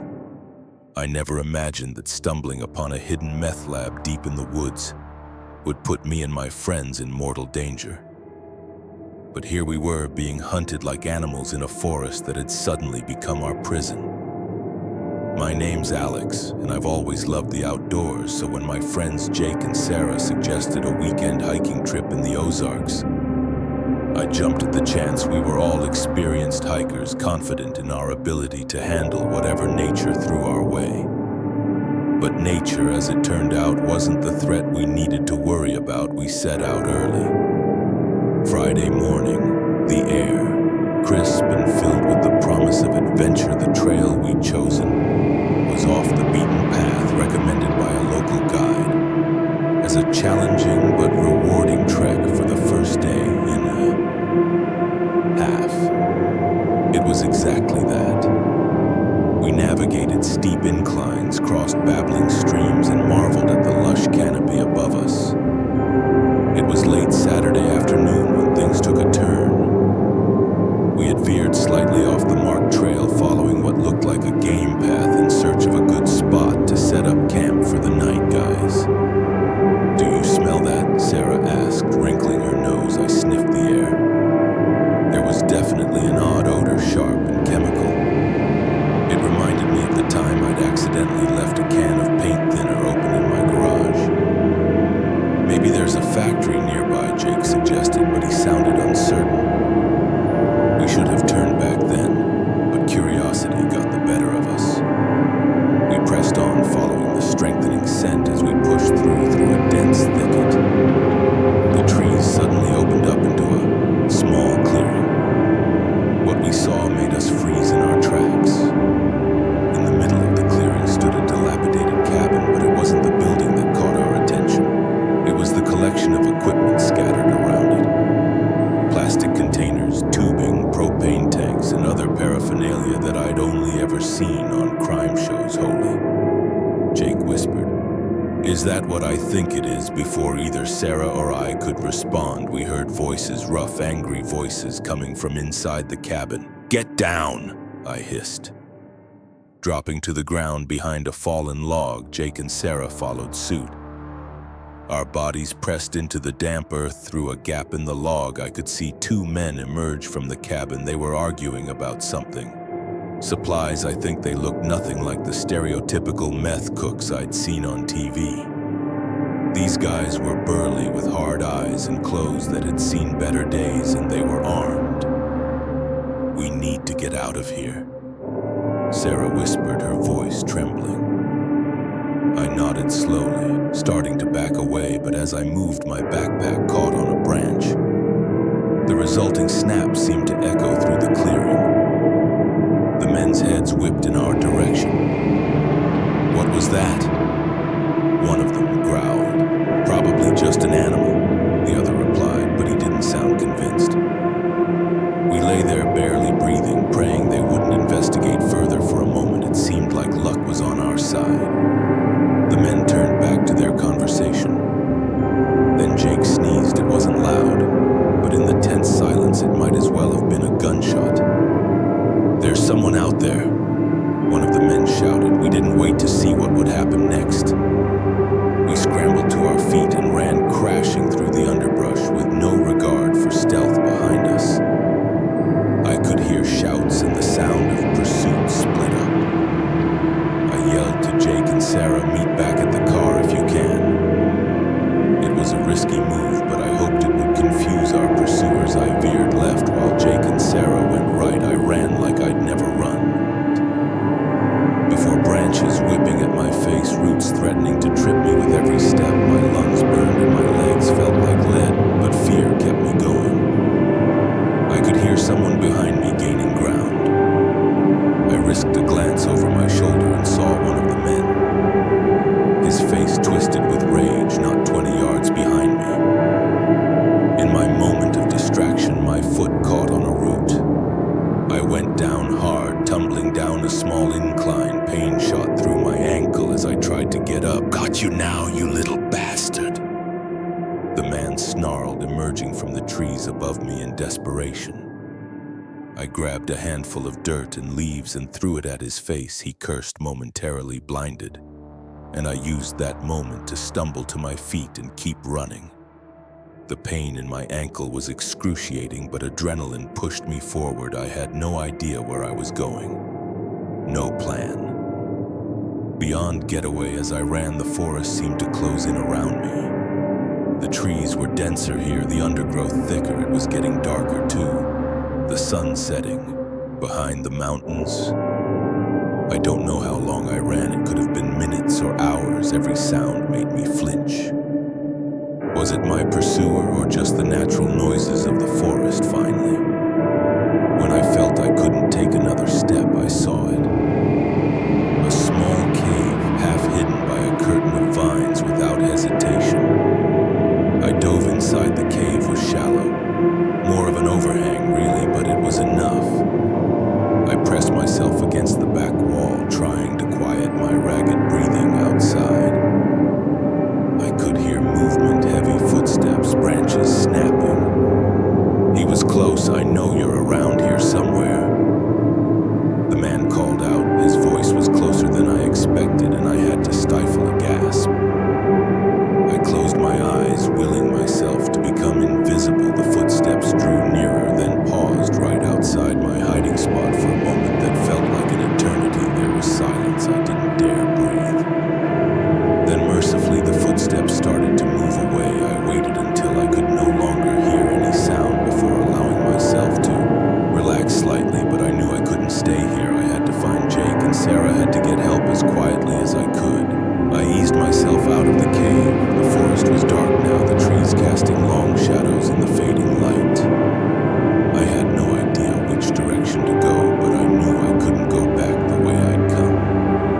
I picked a direction and started walking, trying to favor my injured ankle. Every snapping twig made me jump. Every rustling leaf had me looking over my shoulder after what felt like hours of aimless wandering. I heard something that made my heart leap, the sound of running water, a stream, and if I could find the stream, I might be able to find my way back to the trail. I followed the sound, hope giving me. renewed energy as I pushed through a dense patch of undergrowth. I suddenly found myself face to face with Sarah. We both stifled screams of surprise, then hugged each other fiercely.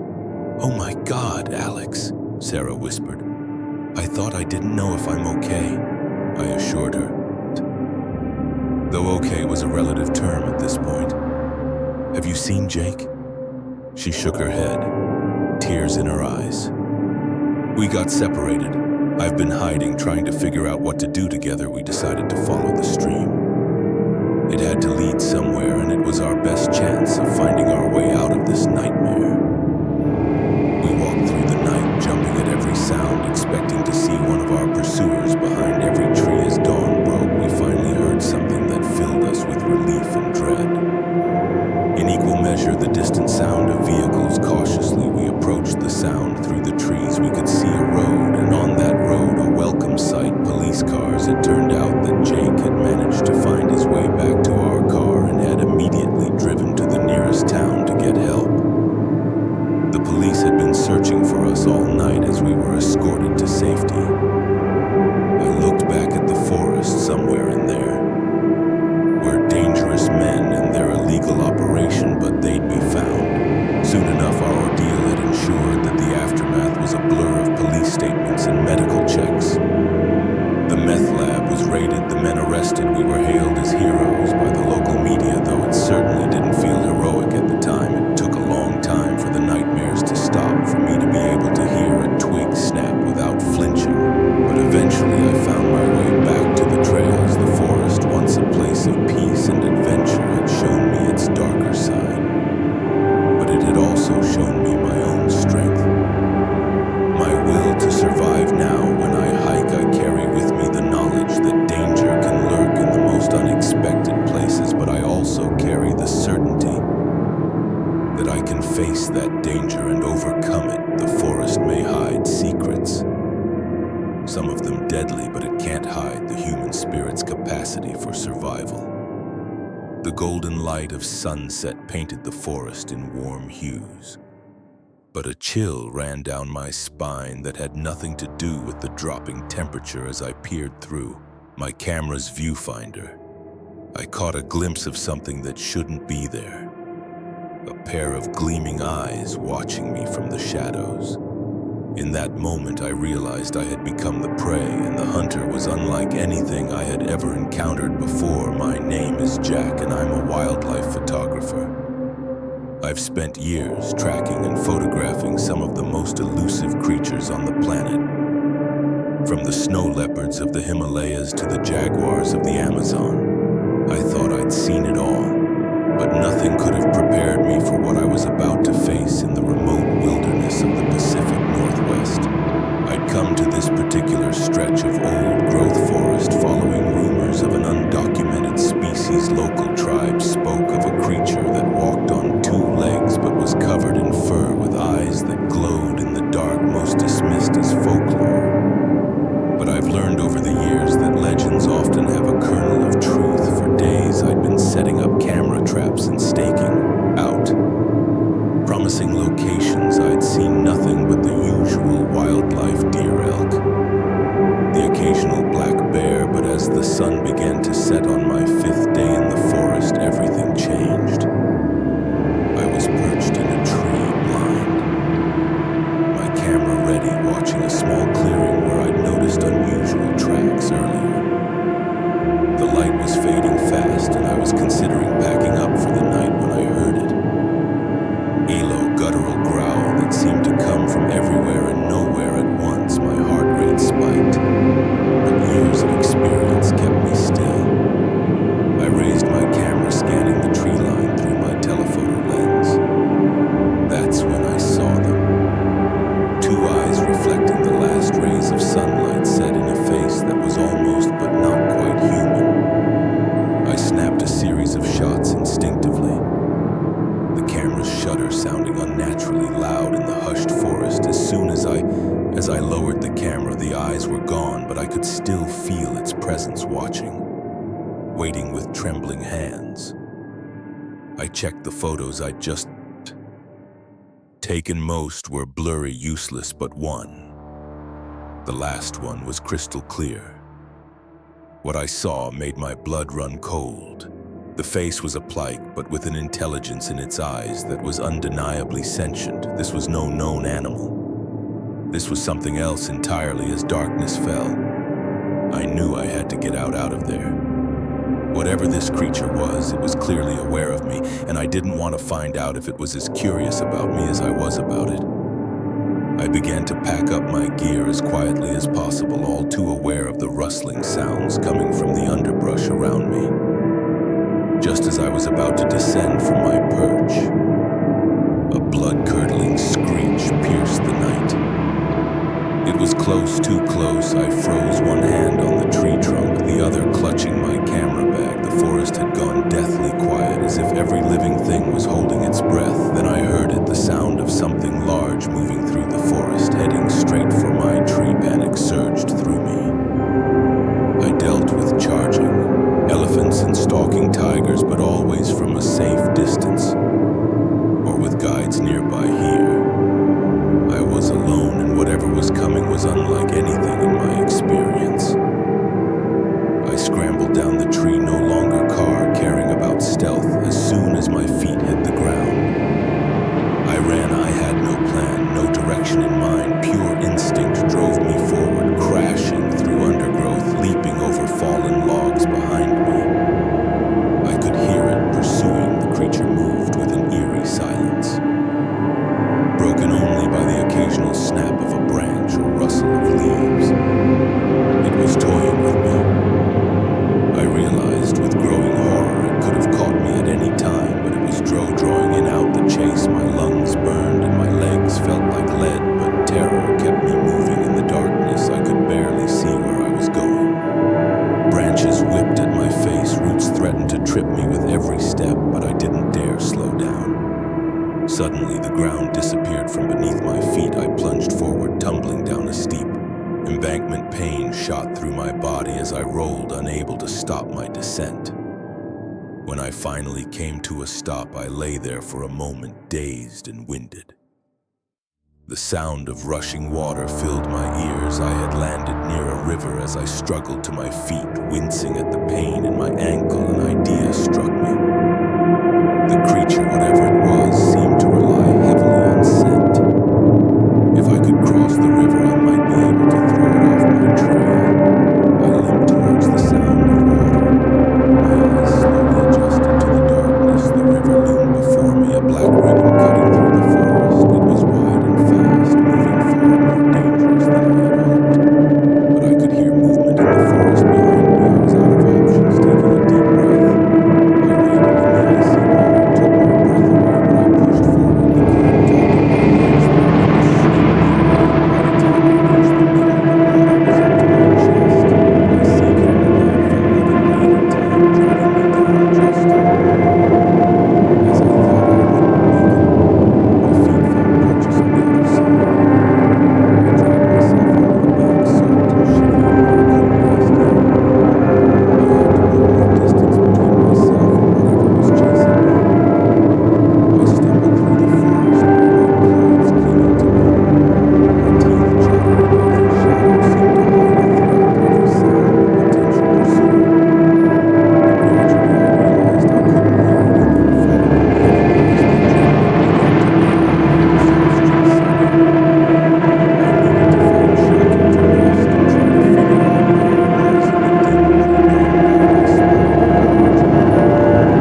Whatever had chased me last night could still be out there.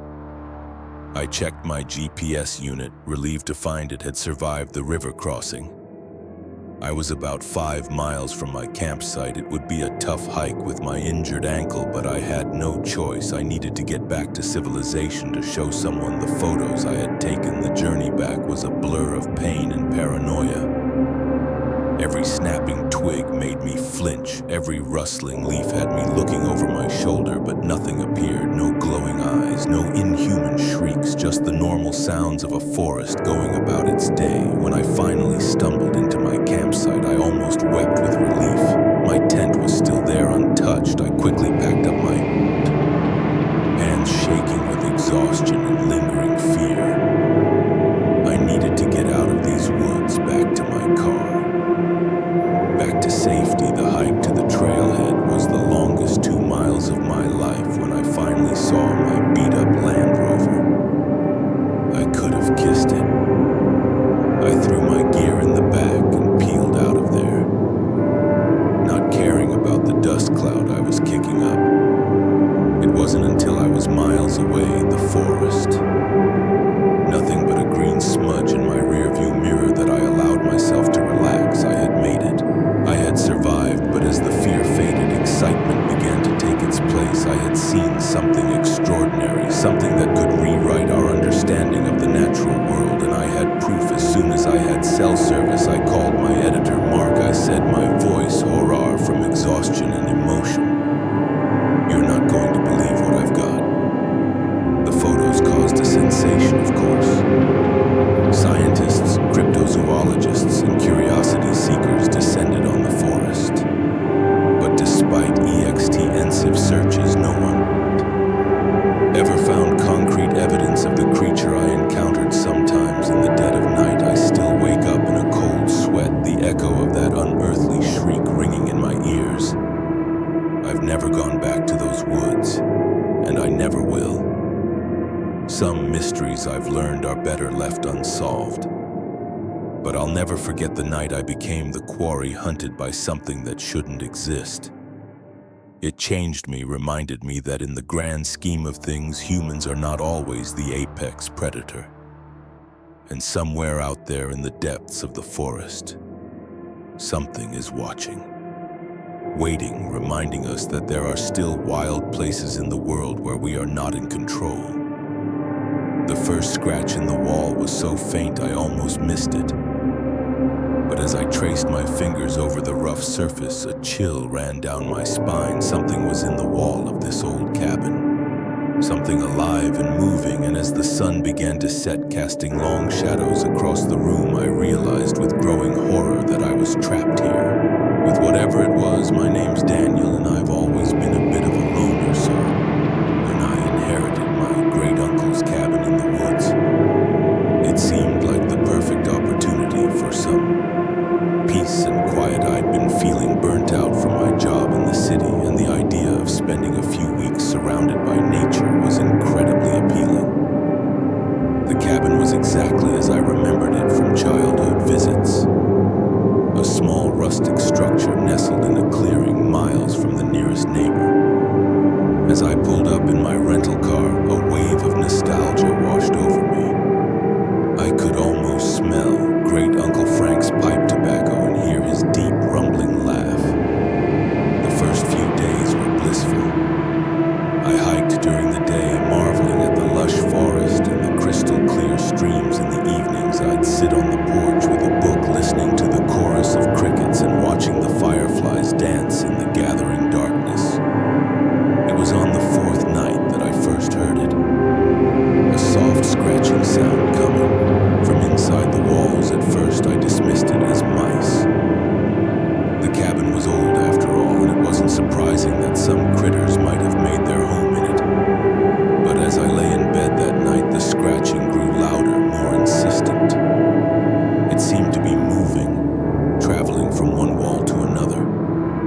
This was no mouse. The next morning, I examined the walls carefully.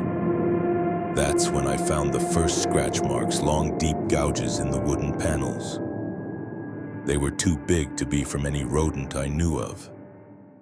I tried to rationalize it. Maybe it was a raccoon that had somehow gotten into the walls, but deep down, I knew that didn't fit. The scratch were too deliberate, too purposeful. As the day wore on, I found myself jumping at every creak and groan of the old cabin. The scratching had stopped, but the silence felt oppressive, like the calm before a storm. That night, I couldn't sleep. I lay in bed, every nerve on high alert, waiting for the sound to start again. When it did, it was different. Not just scratching now, but a soft thudding, like something heavy moving through the walls. I got up, grabbing a flashlight from the bedside table.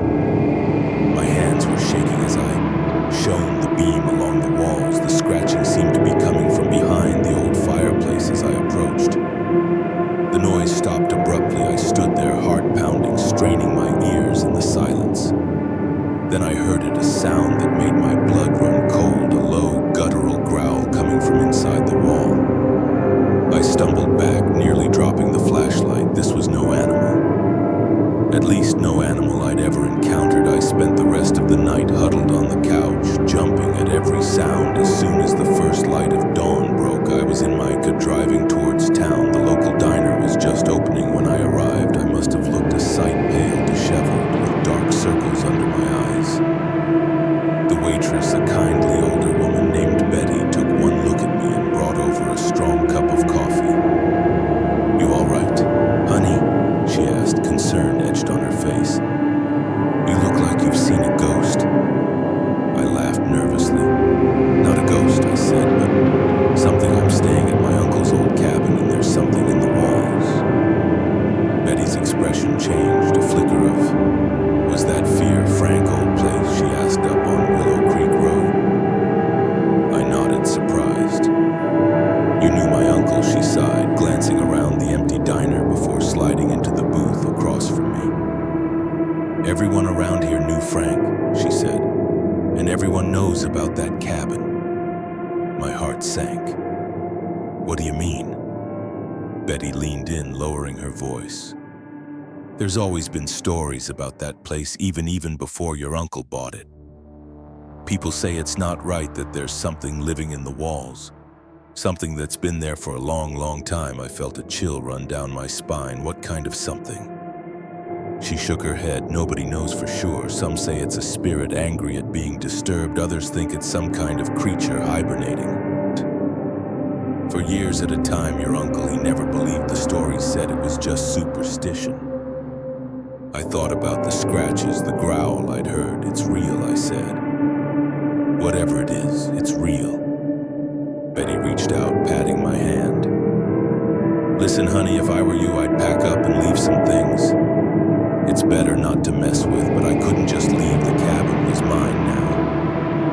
My responsibility, and a part of me, the part that had always been drawn to mysteries and the unknown, wanted to know what was hiding in those walls." I spent the day in town researching the cabin's history and buying supplies, including a sturdy axe. As the sun began to set, I steeled myself and drove back up to the cabin. The scratching started as soon as night fell, but this time I was prepared, or so I thought. I approached the wall where the sound was loudest, axe in hand. With a deep breath, I swung the blade, biting into the old wood. The scratching stopped abruptly. For a moment, there was complete silence, then a roar that shook the very foundations of the cabin. The wall in front of me bulged outward, wood splintering. I stumbled back, raising the axe defensively, but I wasn't prepared for what emerged. It was like nothing I'd ever seen before, vaguely humanoid, but covered in thick matted fur. Its eyes glowed in the dim light, fixed on me with an intelligence that was terrifyingly unnatural. For a moment we stared at each other, frozen in mutual shock. Then it lunged. I swung the axe wildly, feeling it connect with something solid. The creature howled, a sound of pain and rage that sent me scrambling towards the door, but it was faster. A clawed hand grabbed my ankle, pulling me down. I kicked out my foot, connected ing with its face. It let go, and I scrambled to my feet, running for the car. I could hear it behind me, its heavy breathing and the thud of its footsteps spurring me on. I reached the car, fumbling with the keys just as I got the door open. It slammed into me from behind. We went down in, a tangle of limbs rolling across the forest floor. Its face was inches from mine, hot breath reeking of decay. I could see my terrified reflection in its glowing eyes in desperation. I grabbed a rock from the ground and smashed it against the creature's head. It reared back, momentarily stunned. I took my chance, scrambling into the car and locking the doors. The engine roared to life, and I floored tires spinning on the dirt road in the rearview mirror. I could see the creature standing in the middle of the road, watching me drive away. Its howl of frustration followed me all the way down the mountain. I didn't stop driving until I reached the city limits. My hands were shaking so badly I could barely grip the steering wheel. I never went back to the cabin. I sold it at a loss to a developer who planned to tear it down. I didn't tell him about what lived in the walls. Maybe I should have. But who would have believed me? Sometimes late at night I still wake up in a cold sweat, the echo of that unearthly howl ringing in my ears. I'll never forget those glowing eyes, that ancient alien intelligence. And I can't help but wonder if there was one of those creatures. Could there be more? How long have they been hiding in the walls of old houses, in the dark places we never think to look? One thing's for certain: I'll never look at an old cabin in the woods the same way again, because now I know that sometimes the walls really do have eyes and claws and an appetite for unsuspecting visitors. The neon sign flickered ominously as I pulled into the parking lot of the Starlight Motel. Little did I know that checking in for the night would be the beginning of a nightmare that would haunt me for years to come. Sometimes the most terrifying monsters aren't supernatural beings, but the seemingly ordinary people we encounter in our daily lives. My name's Sarah, and I've always been a bit of a restless soul. I was on a cross-country road trip trying to find myself. Or whatever it is that people say doing when they don't know what to do with their lives. It was late. I was exhausted, and the Starlight Motel was the first place I'd seen in miles that looked like it might have a vacant room. The parking lot was nearly empty, just a couple of beat-up trucks in my own dusty sedan. As I killed the engine, I noticed a curtain twitching in the office window. Someone had been watching me pull in the office. Bell jangled as I pushed open the door. Behind the counter stood a man who looked like he'd been carved from granite, all hard angles and cold eyes. His name tag read, "Earl need a room," I said, trying to sound more confident than I felt. Earl's eyes roamed over me in a way that made my skin crawl. "Just you?" he asked, his voice raspy like he'd swallowed gravel. I nodded, suddenly wishing I wasn't alone.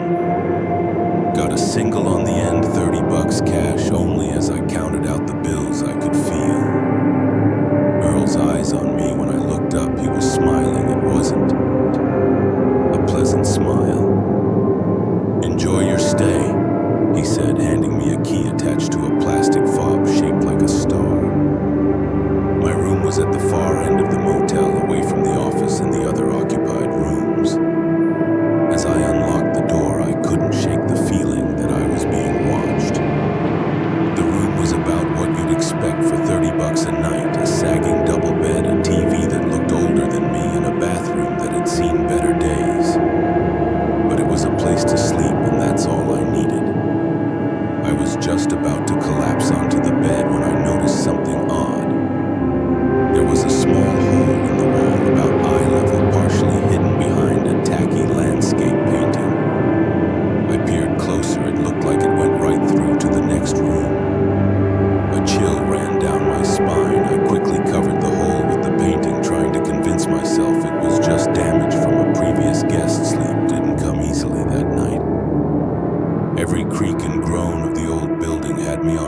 and I couldn't shake the feeling that there were eyes on me. Even though I'd covered the hole, I must have dozed off eventually, because I woke with a start in the early hours of the morning. Something had woken me, but I wasn't sure what. Then I heard it, a soft scratching sound coming from the wall. My heart began to race. I lay there, hardly daring to breathe, straining my ears in the darkness. The scratching continued, sometimes stopping for a few seconds before starting again. Suddenly, a shaft of light appeared on the wall. The painting was moving. I watched, paralyzed with fear, as the painting slowly shifted to one side. The hole in the wall was exposed and pressed against it. It was an eye. I must have made a sound, a gasp or a whimper, because the eye suddenly widened, then disappeared. I heard hurried footsteps moving away that got me moving. I looked at it again, pulling out my clothes and shoving my belongings into my bag. I had to get out of there. As I burst out of my room, I nearly collided with someone. It was Earl, standing right outside my door. "Everything all right, miss?" he asked, his voice far too calm for someone who'd just been caught peeping. "I'm leaving," I said, trying to keep my voice steady. "No," Earl's face hardened. "No, don't be hasty. It's the middle of the night, not safe for a young woman to be driving alone." He took a step towards me, and I noticed for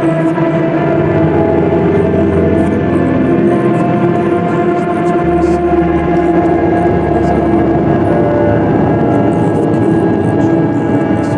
how big he was, how he seemed to block all the light from the parking lot. "Stay away from me," I warned, fumbling in my bag for my car keys. That's when I saw a glint of metal in his eye. "A knife can't let you leave, Miss Earl," said his voice almost regretful. "You've seen too much. I didn't blink. I just reacted." I swung my bag in his face with all my strength. He started back, momentarily staggering away. I could hear him behind me, his heavy footsteps pounding on the concrete.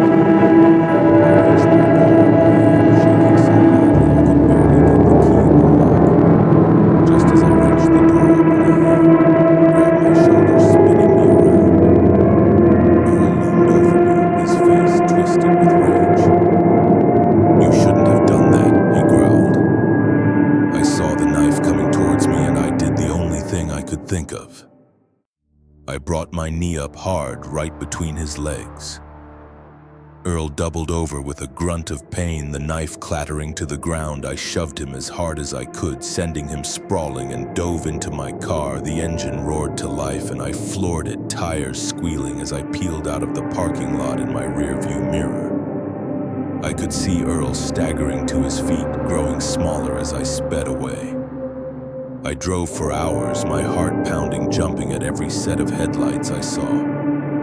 It wasn't until the sun started to rise that I finally felt safe enough to pull over at a busy truck stop. My hands were shaking as I picked up my phone to call the police. I told them everything about the hole in the wall, Earl's behavior, the knife. They took my statement and assured me they'd investigate. As it turned out, I wasn't the first person to have a terrifying experience at the Starlight Motel. The police investigation uncovered a history of missing persons cases linked to the motel going back years. They found evidence that Earl had been spying on guests through holes in the walls, choosing his victims carefully, those he thought wouldn't be missed solo travelers, runaways, people down on their luck. In the end, they arrested Earl and his wife, who had been his accomplice.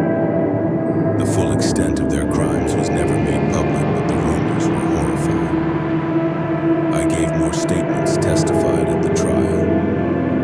It was a long and draining process, but I was determined to see justice. Done not just for me, but for all of Earl's victims who couldn't speak for themselves. It's been years since that night at the Starlight Motel, but I still have nightmares. Sometimes I see Earl's cold eyes, feel the terror of being hunted. I can't stay in motels anymore. The sight of those identical doors, those neon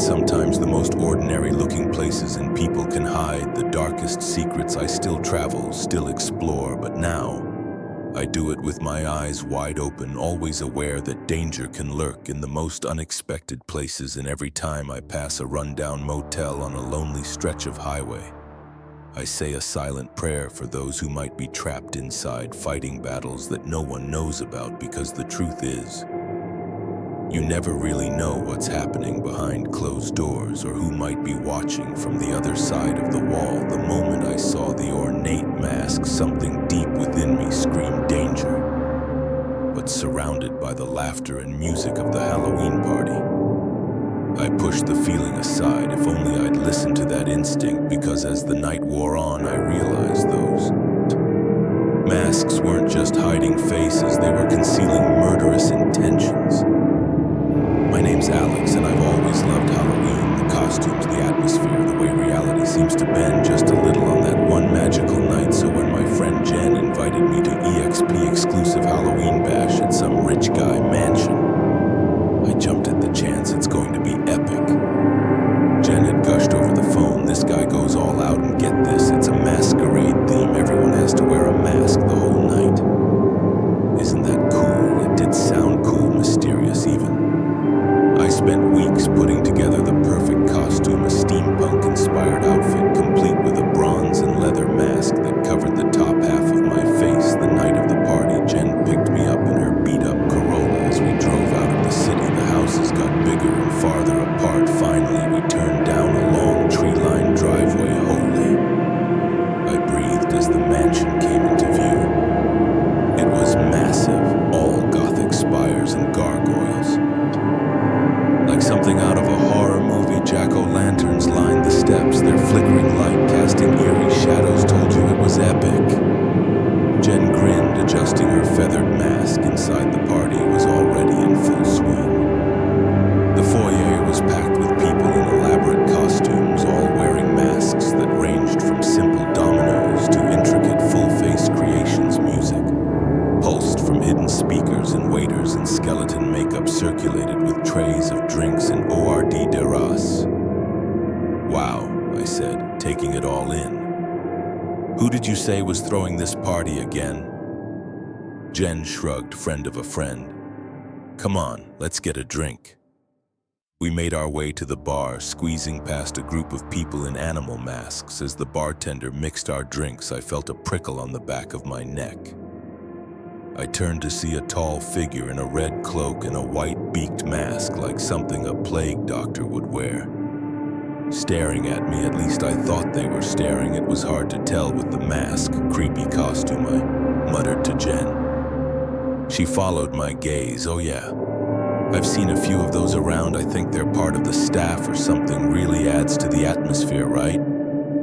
I nodded, but couldn't shake the uneasy feeling as the night went on. I started to notice more of the red cloak figures. They never spoke, never danced. They just watched. Every time I spotted one, that feeling of unease grew stronger. I was just about to suggest to Jen that we leave when the music suddenly cut out. The crowd fell silent as a man in an ornate golden mask stepped onto a small stage at one end of the room. Welcome, honored guests, he said, his voice smooth and cultured. I hope you're enjoying the festivities, but now it's time for the main event. A murmur ran through the crowd. This hadn't been mentioned on the invitation, as you may have noticed, the man continued. Some of our guests are wearing rather special masks. He gestured to one of the red cloak figures. These individuals have been chosen for a very important role in tonight's entertainment. The man clapped his hands, and suddenly the red cloak figures were moving. They converged on the crowd, grabbing people seemingly at random. I watched in horror as they dragged struggling partygoers towards the exits. What the hell? Jen gasped beside me. Before I could respond, I felt a hand clamp down on my arm. I turned to see one of the red cloak figures looming over me. No, I yelled, trying to pull away, but their grip was like iron all around. Chaos had erupted. People were screaming, running, trying to fight off the masked assailants. too many of them, and they moved with a cold efficiency that spoke of planning and practice. I lost sight of Jen in the mayhem. The figure in the red cloak was dragging me towards a door I hadn't noticed before, half hidden behind a tapestry. I fought every step of the way, but it was useless. As we neared the door, I heard the man in the golden mask speak again, his voice cutting through. "The panic, don't be afraid," he said, sounding almost amused. "Think of it as a game, a very high-stakes game of hide and seek. If you can evade our hunters until dawn, you win your freedom. If not, well, let's just say the consequences will be rather permanent." My blood ran cold as the implications of his words sank in. This wasn't a party, it was a hunt, and we were the prey. The red cloak figure shoved me through the door. I stumbled, nearly falling down a narrow flight of stairs. When I looked back, the door had already slammed shut. I was in some kind of cellar, dimly lit by flickering torches. Other partygoers were there too, all looking as terrified as I felt. Some were crying, others were pounding on the door. "We'd come through, we have to get out of here," someone said, their voice shaking. But how another responded, "They'll be guarding the exits." As if in answer, a section of the far wall ground open, revealing a dark passageway. "Your hunt begins now," the golden masked man's voice echoed. "From hidden speakers you have. Until dawn, good luck." For a moment, no one moved. Then, as if a spell had been broken, everyone rushed for the passage. I hesitated, wondering if it was a trap, but what choice did I have? I plunged into the darkness, the sounds of panicked breathing and hurried footsteps all around me. The passage twisted and turned, sometimes splitting into multiple routes. I tried to keep track of where I was going, but it was hopeless. This place was a maze. After what felt like hours of wandering, I found myself in a large circular room. Passages LED off in all directions, and in the center stood a fountain, dry and covered in cobwebs. I wasn't alone. A handful of other partygoers were there, all looking as lost and scared as I felt. One of them, a guy in a wolf mask, was examining the fountain. "I think I figured it out," he said as I approached this place. "It's not just a basement. It's a whole network of tunnels and rooms, like a mini-city under the mansion." "But why?" A woman in a butterfly mask asked. "Why go to all this trouble?" Before anyone could answer, we heard footsteps coming from one of the passages, and with them a sound that made my blood run cold. The soft metallic scrape of a blade being drawn. "Run," someone yelled, and we scattered, each diving for a different passage. I ran blindly, my heart pounding in my ears behind me. I could hear screams echoing through the tunnels. I wanted to help, but the instinct for survival overrode everything else. I don't know how long I ran or how many twists and turns I took. Eventually, I found myself in a small dead-end room. There was nowhere else to go. Panic threatened to overwhelm me, but I forced it down. I had to think. I looked around the room, desperate for anything that might help. That's when I noticed a small grate near the floor, just big enough for a person to squeeze through. I didn't hesitate. I pried the grate open and crawled inside. It was a tight fit, and the metal was cold against my skin, but I didn't care. Anything was better than being caught by those masked killers. I crawled through the duct for what felt like miles, every sound making me freeze in terror. Finally, I saw light ahead. I emerged into what looked like a garage filled with expensive cars, and there, like a beacon of hope, was a door marked exit. I ran for it, half expecting it to be locked, but it opened easily, and suddenly I was outside, the cool night air hitting my face. I didn't stop running until I reached the main road. Only then did I allow myself to collapse, gulping in great lungfuls of air I had escaped. But as police sirens began to wail in the distance, I thought of all those still trapped in that underground maze. How many of them would see the dawn? The aftermath was a blur of police statements and news reports. it all. A wealthy recluse with a twisted sense of entertainment was arrested, but many of his hunters were never caught, they never found. Jen or many of the others who went missing that night, the tunnels under the mansion went on for miles. They said some bodies might never be recovered. I still have nightmares about that night, about masks hiding in human eyes, about running through endless dark tunnels. But mostly I dream about the ones I left behind, and I wonder if I'd been braver. Could I have saved them?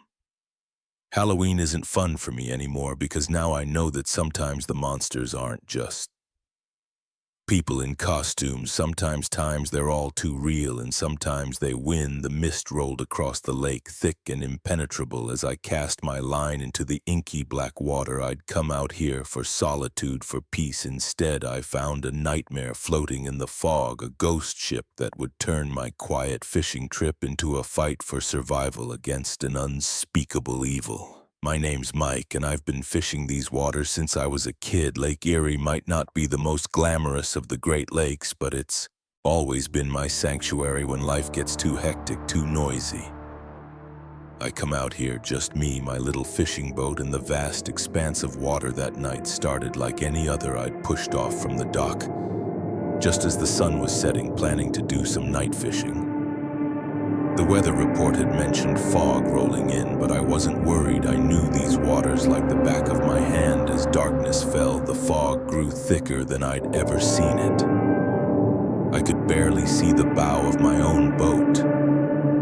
But I wasn't concerned. The fish were biting, and the eerie calm of the fog-shrouded lake was soothing in its own way.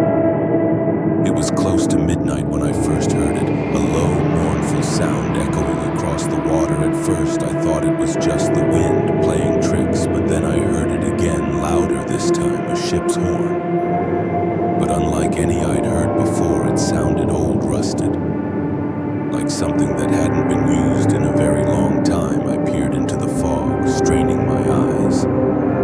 That's when I saw it. A massive shape looming out of the mist as it drew closer. I could make out more details. It was a ship, all right, but not like any that should have been on Lake Erie. This was an old steamer, the kind they used to use for hauling iron ore back in the early 1900s. Its hull was rusted, its deck empty of any signs of life. My first thought was that it must be some kind of historical recreation, but as it drifted closer, I realized something was very, very wrong. The ship was moving silently with no sound of engines or sight of crew. And there was something off about it, like I was looking at it through a heat haze. Even in the cool night air, curiosity overrode my growing sense of unease. I started my engine, moving closer to the mysterious ship. As I drew alongside, I could make out the name painted on the hull. Edmund Fitzgerald. My blood ran cold. The Edmund Fitzgerald was infamous in these parts. A massive ore freighter that had sunk in a storm on Lake Superior in 1975, taking all 29 crew members with it. What I was looking at was impossible. I was about to turn my boat around and get the hell out of there when I heard a voice calling out from the deck of the ghost ship, "Help us." It cried, weak and desperate, "Please help us." Every instinct I had was screaming at me to flee, but I couldn't just leave. If there was someone in trouble, swallowing my fear, I maneuvered my small boat alongside the towering hull of the freighter. There was a rusted ladder hanging down the side. Taking a deep breath, I grabbed hold and started to climb. The metal was ice cold under my hands, covered in a slick layer of algae that made the climb treacherous as I hauled myself onto the deck. The full weight of my mistake hit me. The deck was empty, devoid of any signs of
controls, dials, and levers that looked like they belonged in a museum.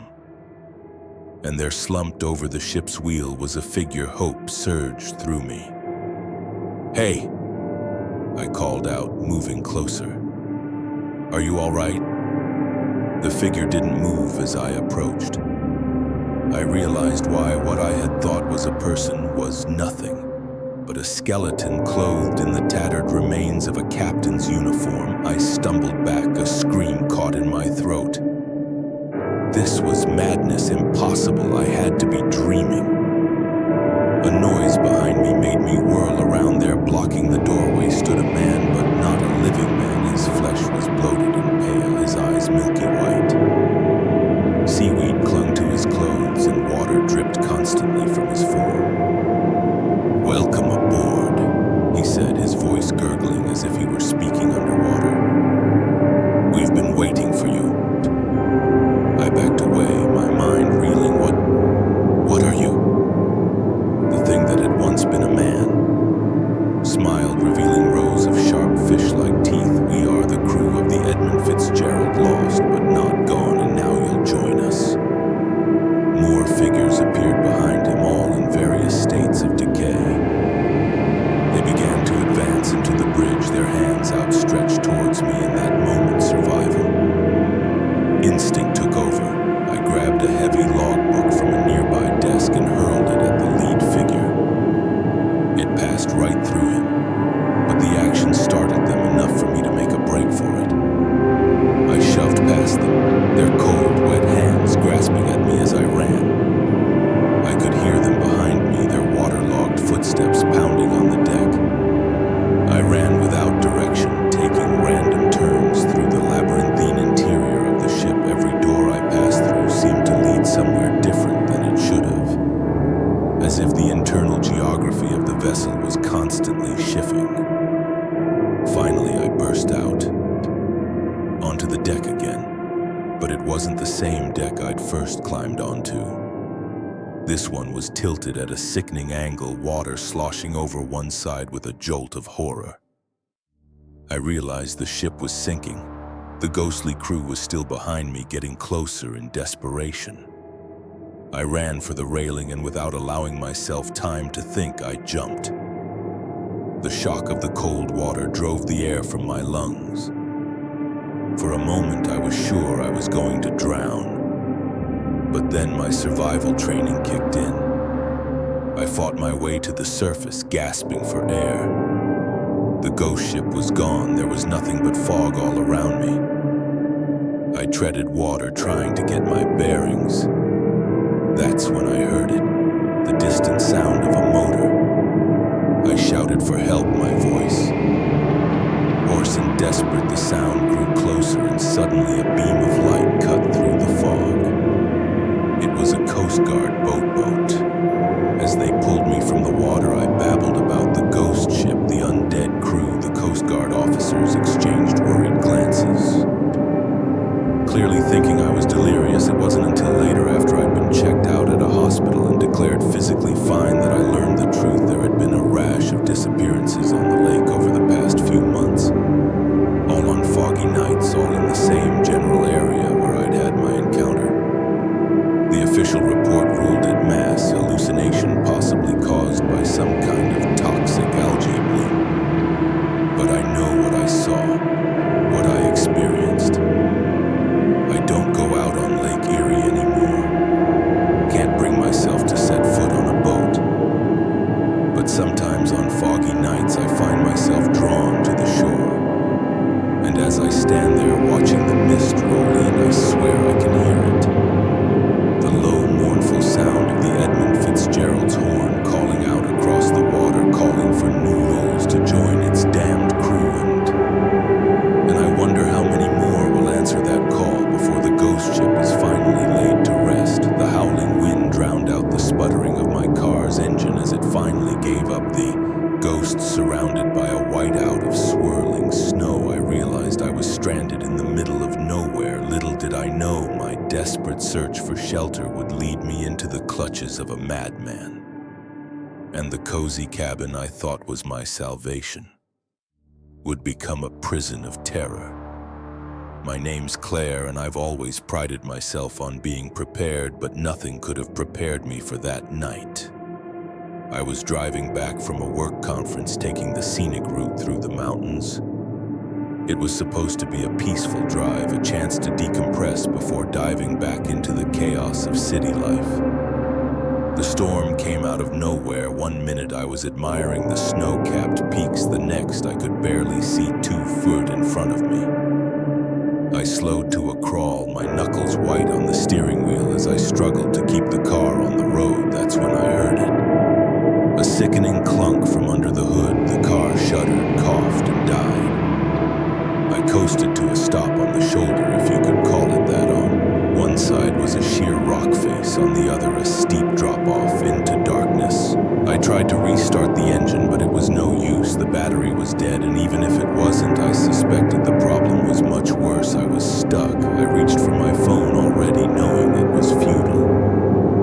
No signal, of course, not out here in the middle of nowhere. The temperature was dropping rapidly. I could see my breath fogging up the windshield. I knew I couldn't stay in the car in weather like this. That was a death sentence. I had to find shelter. Grabbing my emergency kit, thank God I'd remembered to pack one. I stepped out into the storm. The wind hit me like a physical force, nearly knocking me off my feet. Snow pelted my face, sharp as needles. I picked a direction and started walking, one arm up to shield my eyes from the driving snow. Every step was a battle against the wind. I couldn't feel my fingers or toes, and my face was numb with cold. Just when I thought I couldn't go on, I saw it, a faint glow in the distance, a light. My heart leapt. Where there was light, there had to be people shelter.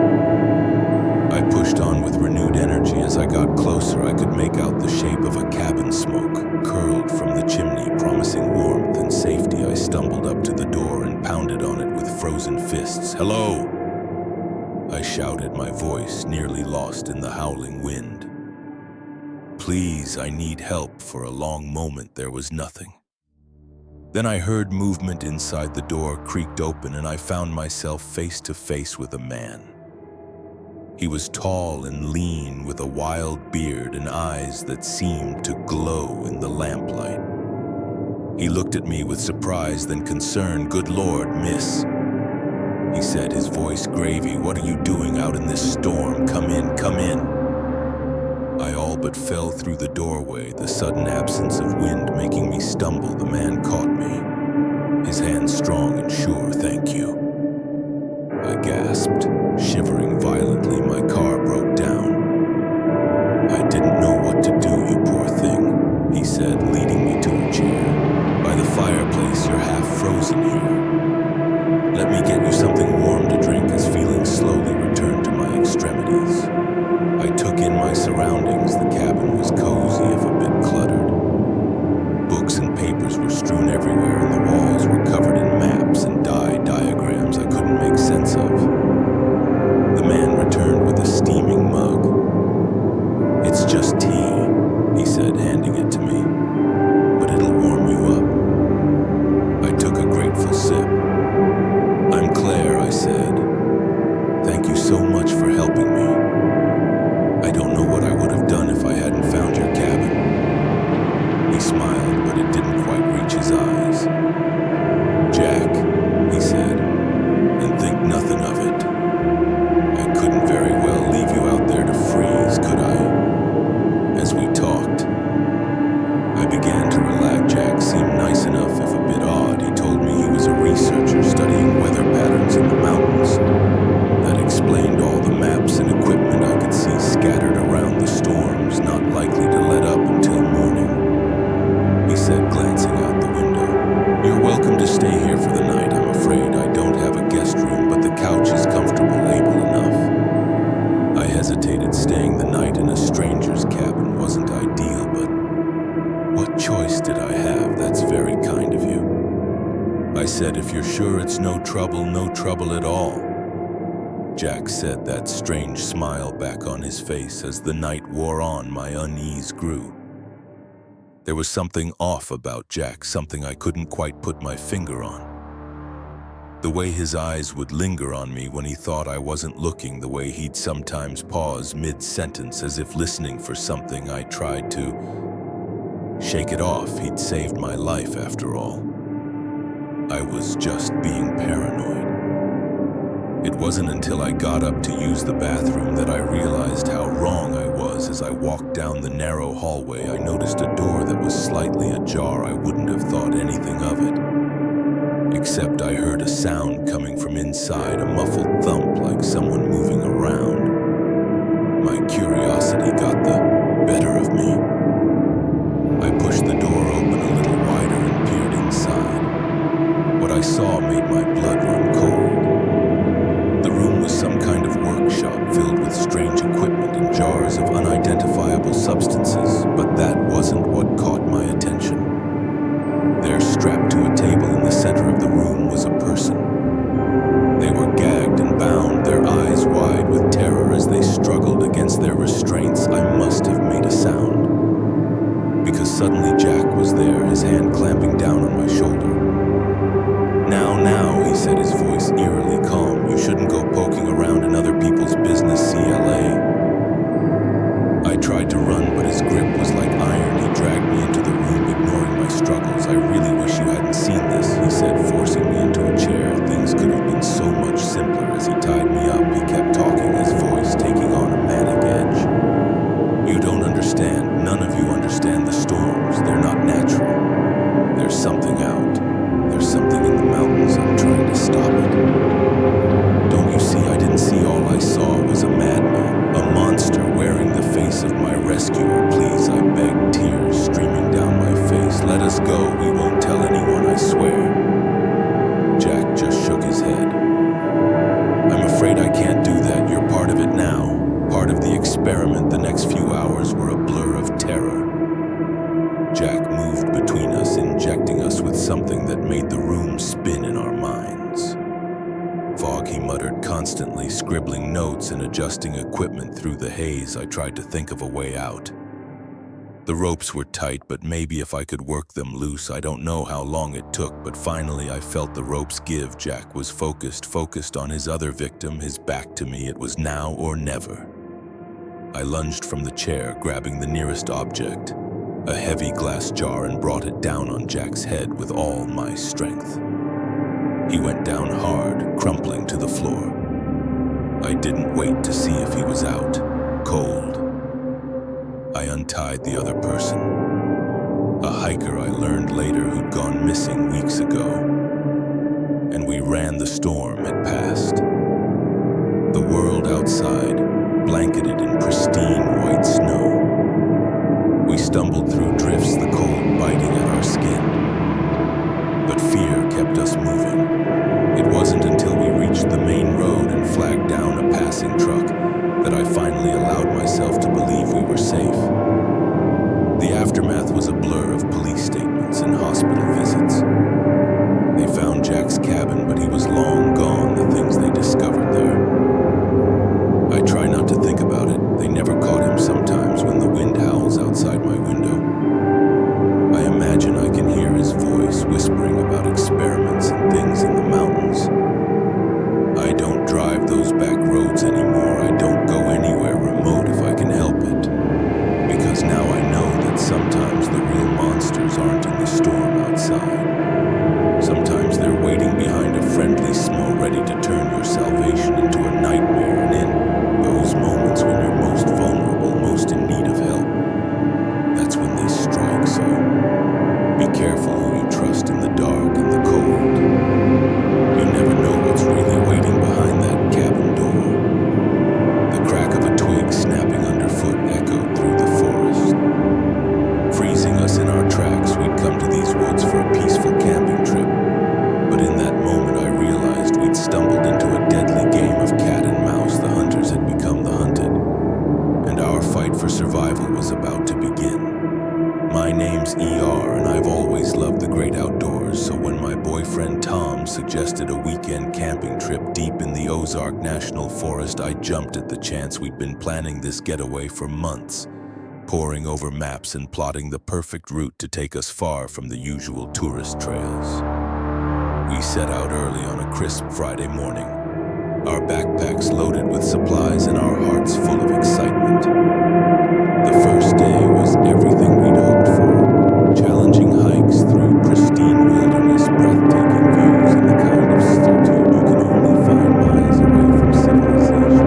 As the sun began to set, we found the perfect spot to make camp, a small clearing near a babbling brook sheltered by towering pines. We set up our tent, built a fire, and sat down to enjoy a simple dinner of trail mix and dehydrated camping meals. This is perfect, Tom said, his face glowing in the firelight. Just us and nature, no cell phones, no internet, no distractions, I nodded. Taking in the peacefulness of our surroundings, the stars were starting to come out brighter than I'd never seen them in the city. It was magical. We were just about to turn in for the night when we heard it. Voices carried on the wind. At first I thought it might be other campers, but something about the tone made the hair on the back of my neck stand up. Tom must have sensed it too. Stay here, he whispered, grabbing my flashlight. I'm going to check it out. I wanted to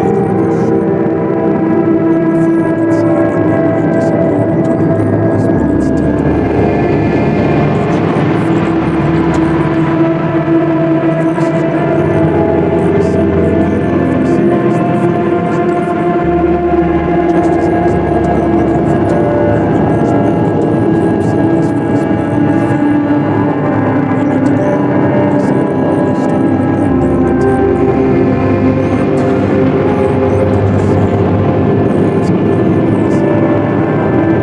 as I was about to go looking for Tom, he burst back into our campsite, his face pale with fear. "We need to go," he said, already starting to break down the tent. What did you see?" I asked, my heart racing. Tom's hands were shaking as he stuffed our sleeping bags into their sacks. "Poachers," he said. "At least 3 of them. They've got guns, big ones, and they didn't look like the type to ask questions first." My blood ran cold. Poaching was a problem in these parts, but I'd never thought we'd actually run into any. "Did they see you?" I asked, helping Tom pack up our gear as quietly as possible. He shook his head. "I don't think so, but they're close, too close. We need to get out of here," we doused our fire and shouldered our packs. Tom took one last look at our GPS before stowing it away. "There's a ranger station about 10 mi north of here," he said. "If we push hard, we can make it by morning with only the dim light of the moon to guide us." We set off into the forest. Every shadow seemed to hide a threat. Every rustle of leaves, a potential enemy. We moved as quickly and quietly as we could. But in the darkness, it was slow going. We'd been walking for maybe an hour when we heard it. The unmistakable sound of voices and heavy footsteps behind us. The poachers had found our campsite and now they were on our trail run. Tom whispered, grabbing my hand. We took off, no longer caring about stealth branches whipped at our faces as we crashed through the underbrush. I could hear the men behind us, their voices angry and getting closer. Suddenly, the ground disappeared from under my feet. Tom and I tumbled down a steep embankment, landing hard at the bottom. Pain shot through my ankle as I tried to stand. "I think it's sprained," I gasped, leaning heavily on Tom. He looked back up the slope, his face grim. "We can't outrun them now. We need to hide, Tom. Help me limp to a dense thicket of bushes." We crawled inside, pulling our dark-colored packs in after us. I bit my lip to keep from crying out as Tom gently examined my ankle in the dim light. "It's swollen," he whispered, "but I don't think it's broken. We'll need to wrap it once we're safe." The voices were getting closer. I held my breath as flashlight beams swept the area where we'd fallen. "They've got to be around here somewhere." One of the men growled, "Find them. We can't let them report us." My heart was pounding so hard I was sure they'd hear it. Tom's arm tightened around me and I buried my face in his chest, afraid even my breath might give us away. The poachers searched for what felt like hours, their lights probing every shadow, their voices growing more frustrated by the minute. Finally, they moved on the Sound of their footsteps fading into the distance. We waited until we couldn't hear them at all. Before daring to move, Tom helped me out of the thicket, his face etched with worry in the pre-dawn light. "We need to keep moving," he said. "They'll be back once the sun's up, using a branch as a makeshift crutch." I hobbled along as Tom led the way. We stuck to the densest parts of the forest, using every bit of cover we could find. Every snapping twig, every bird call made us freeze, certain we were about to be discovered. As the sun rose, painting the forest in shades of gold and green, we heard the poachers again. They were spread out now, sweeping the area in a system of icy search. "We were running out of places to hide there," Tom whispered, pointing to a rocky outcropping ahead. "If we can make it up there, we might be able to see the ranger station." It was a difficult climb, made worse by my injured ankle. Tom practically carried me the last few yards. But when we reached the top, the view took my breath away. Miles of unbroken forest stretched out before us, and there in the distance was a plume of smoke rising above the trees. "That has to be it," I said, hope surging through me for the first time since this nightmare began. But our relation was short-lived. A shout from below told us we'd been spotted. The poachers were coming and we were trapped. "We'll have to climb down the other side," Tom said, his voice tight with tension. "It's steep, but it's our only chance." The descent was terrifying. Loose rocks slid under our feet, and more than once I thought we were going to fall, but somehow we made it to the bottom. We could hear the poachers cursing as they tried to follow us down. It bought us precious time, but we knew it wouldn't be long before they caught up. The ranger station seemed to get no closer, no matter how fast we moved. My ankle was on fire, each step sending jolts of pain up my leg, but the sound of pursuit kept me going. We burst out of the tree, line into a small clearing. The ranger station stood before us, a simple wooden structure that looked like salvation. "Help," Tom shouted, pounding on the door. "Please, someone help us for a heart-stopping moment." There was no response. Then the door flew open, revealing a startled-looking ranger.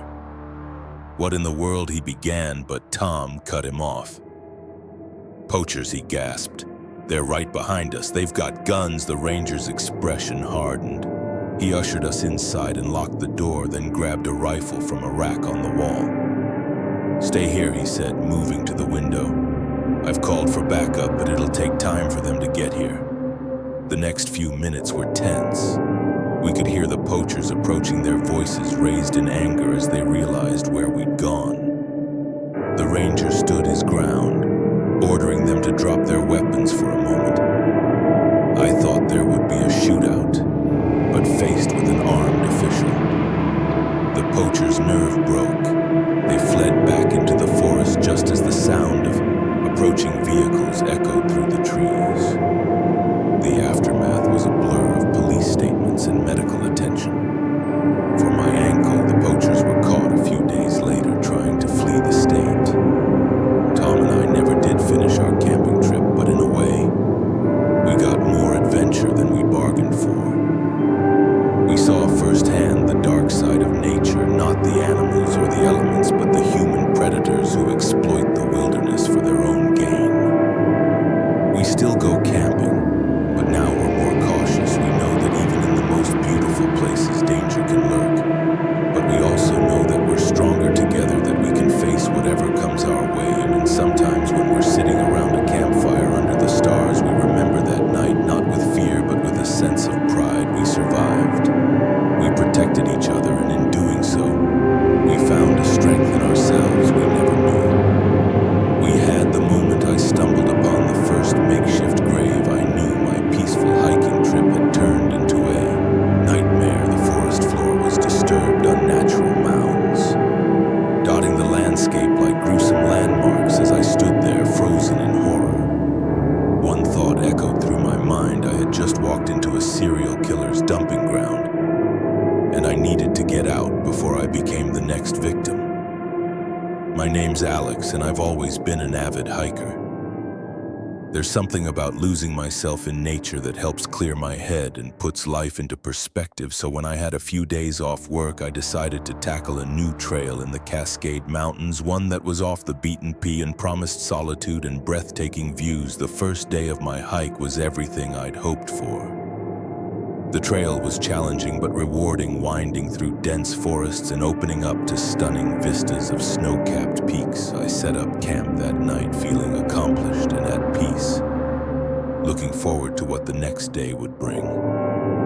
I broke camp early the next morning, eager to cover more ground. The trail became less defined as I pushed deeper into the wilderness but I wasn't worried. I had my GPS and plenty of experience navigating rough terrain. It was late afternoon when things took a turn. I had veered slightly off the main trail, following what looked like a game path in search of a good spot to set up camp for the night. That's when I saw it, a patch of ground that looked wrong. The earth was mounded up in an unnatural way, and there were withered flowers scattered on top. My curiosity overrode my caution. I approached the mound, my heart racing. As I got closer, I noticed other details, a piece of fabric poking through the dirt, what looked horribly like strands of hair. I stumbled back, my mind reeling. This was a grave, a fresh one, and it wasn't alone. As I looked around with new eyes, I could see other mounds scattered throughout the area, some older and more overgrown than others. Panic surged through me. I needed to get out of there to contact the authorities, but as I turned to leave, a twig snapped somewhere behind me. I froze and straining my ears. It could have been an animal, I told myself, but deep down I knew it wasn't moving as quietly as I could. I crept towards a large boulder, hoping to use it as cover. I had just ducked behind it when I heard footsteps, heavy, deliberate footsteps coming closer. "I know you're out there," a voice called out. It was a man's voice, deceptively calm and almost friendly. "No use hiding. Why don't you come out so we can talk?" I held my breath, pressing myself against the cold stone of the boulder. My mind was racing. Should I make a run for it, try to reason with him? I had no weapon, nothing to defend myself with except my wits. "I'll come on now," the voice continued closer. "Now I promise I won't hurt you. I just want to explain." Yeah, right. I'd seen enough crime shows to know how this would go. He'd try to lure me out to get me to trust him, and then I'd end up in one of those shallow graves. I peered around the edge of the boulder, trying to get a glimpse of my stalker. What I saw made my blood run cold. He was tall and broad-shouldered, dressed in hunting gear, and he was carrying a rifle. In that moment, I made a decision. I couldn't outrun a bullet, but maybe I could outsmart him. I grabbed a rock from the ground and threw it as hard as I could in the opposite direction. The sound of it crashing through the underbrush had the desired effect. The man whirled towards the noise, his rifle raised. "I see you!" he shouted, starting to move away from me. I took my chance. I burst from my hiding spot and ran, not caring about the noise I was making. I could hear him cursing behind me, then the sound of pursuit. I ran like I'd never run before, crashing through undergrowth, leaping over fallen logs. Branches whipped at my face, leaving stinging cuts, but I didn't slow down. I could hear him behind me getting closer. My lungs were burning, my legs felt like lead, but terror kept me going. I had no idea where I was running to, only that I needed to get away. Suddenly the ground disappeared from under my feet. I tumbled down a steep embankment, rolling and bouncing painfully before coming to a stop at the bottom. For a moment I lay there, dazed and winded. The sound of sliding rocks above me snapped me back to reality. He was coming down after me, ignoring the pain radiating through my body. I forced myself to my feet and started running again. The forest was denser here, the undergrowth thicker. It slowed me down, but it would slow slow him down too. I pushed through, ignoring the thorns that tore at my clothes and skin. I don't know how long I ran. Time seemed to lose all meaning.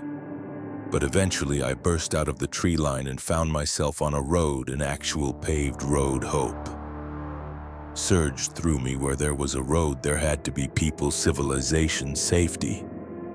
I turned in what I hoped was the direction of the nearest town and started running again. Every few seconds I glanced over my shoulder, expecting to see my pursuer emerging from the trees after what felt like hours, but was probably only minutes. I saw headlights approaching. I waved my arms frantically, praying the driver would stop the car. An old pickup truck slowed to a stop beside me. An elderly man peered out at me, his face creased with concern. "You all right, miss?" he asked. "Please," I gasped, fighting to catch my breath. "I need help. There's a man. He's after me. Please, can you take me to the police?" The old man's eyes widened, but he nodded. Reaching over to unlock the passenger door. "Get in," he said as we drove away. I kept looking back, half expecting to see the killer standing in the middle of the road, watching us drive away, but there was nothing but empty asphalt stretching behind us. The rest of the night was a blur of police statements and medical checks. I told them everything about the graves, the chase, the terror of thinking I was going to die out there in the wilderness they found. The sight I described, uncovering multiple bodies in various states of decomposition. It was, they told me, the work of a serial killer who had been active in the area for years. They never caught him, though. He vanished into the vast wilderness, leaving behind only his grisly handiwork and the nightmares of those who encountered him. I don't go hiking alone anymore. Can't bring myself to it, not after what happened. The forest, once a place of peace and solitude for me, now feels full of hidden dangers. Every snapping twig, every rustle in the undergrowth sets my heart racing, but I haven't given up on nature entirely these days. I stick to popular trails, always with a group, and I've become an advocate for hiker safety, sharing my story as a cautionary tale, because the truth is, the wilderness can be dangerous in ways we don't always consider. It's not just the terrain or the wildlife we need to be wary of. Sometimes the most dangerous predators out there are the ones that walk on two legs. I often think about that day, about how close I came to becoming just another victim, another body in a shallow grave. It's a sobering thought, but also a reminder of my own strength and resilience. I survived, I outsmarted killer and lived to tell the tale, and while the experience left its scars, both physical and emotional, it also taught me something important. Life is precious and every moment is a gift. I don't take anything for granted anymore. Each sunrise, each breath, each step on a trail, there are reminders that I'm alive.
security mirror, she was standing exactly where the man had left her.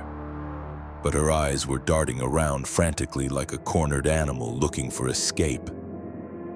I handed the man his cigarettes, trying to keep my voice casual as I asked, "Everything okay with your daughter?" His head snapped up.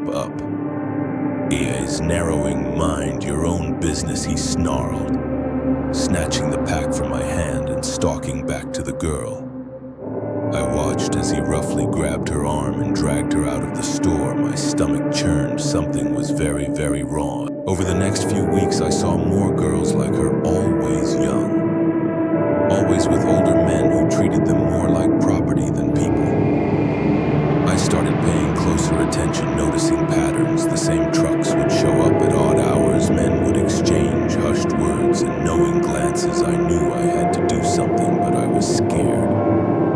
What if I was wrong? What if I was seeing things that weren't there? And even if I was right, what could I? A simple night clerk do against what was clearly a large, organized operation?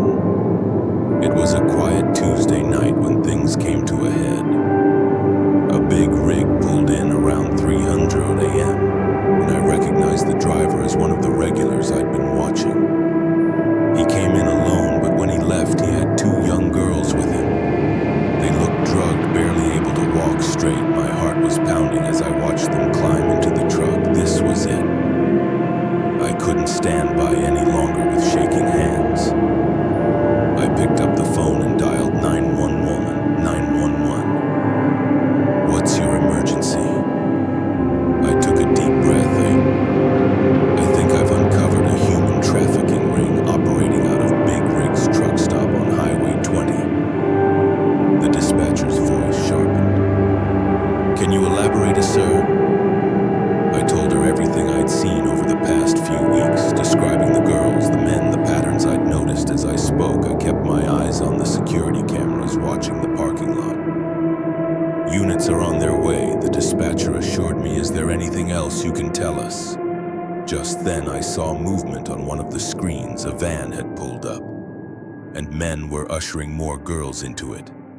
"They're moving them now," I said urgently. "There's a van." Suddenly the bell over the door jangled. I looked up to see one of the men I'd been watching walk in. Our eyes met, and I knew he'd heard me. "I have to go," I whispered into the phone, hanging up quickly. The man's eyes narrowed as he approached the counter. "Who were you talking to?" he demanded. "Just my girlfriend," I lied, trying to keep my voice steady. "She worries if I don't check in." He didn't believe me. I could see it in his eyes.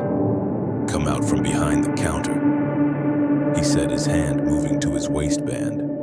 Where I caught a glimpse of a gun, my mind raced. I couldn't let him take me outside. I'd seen enough crime shows to know I'd never come back at. "If I did look," I said, raising my hands, "I don't want any trouble. I don't know anything, and I haven't seen anything, okay?" He smirked, a cold, humorless expression. "Oh, I think you've seen plenty now. Move or I'll..." He never finished the sentence at that moment. The parking lot lit up with red and blue flashing lights. The man's head whipped around his face, contorting with rage. "You little rat!" he snarled, reaching for his gun. I didn't think, I just reacted. I grabbed the pot of hot coffee from behind me and hurled it at him. He screamed as the scalding liquid hit his face when stumbling backwards. I vaulted over the counter and ran for the door. Outside, it was chaos. Police cars had swarmed the parking lot. Officers were shouting orders, their guns drawn. The van I'd seen earlier was trying to back out, but a police cruiser blocked its path. I burst out of the store, my hands raised.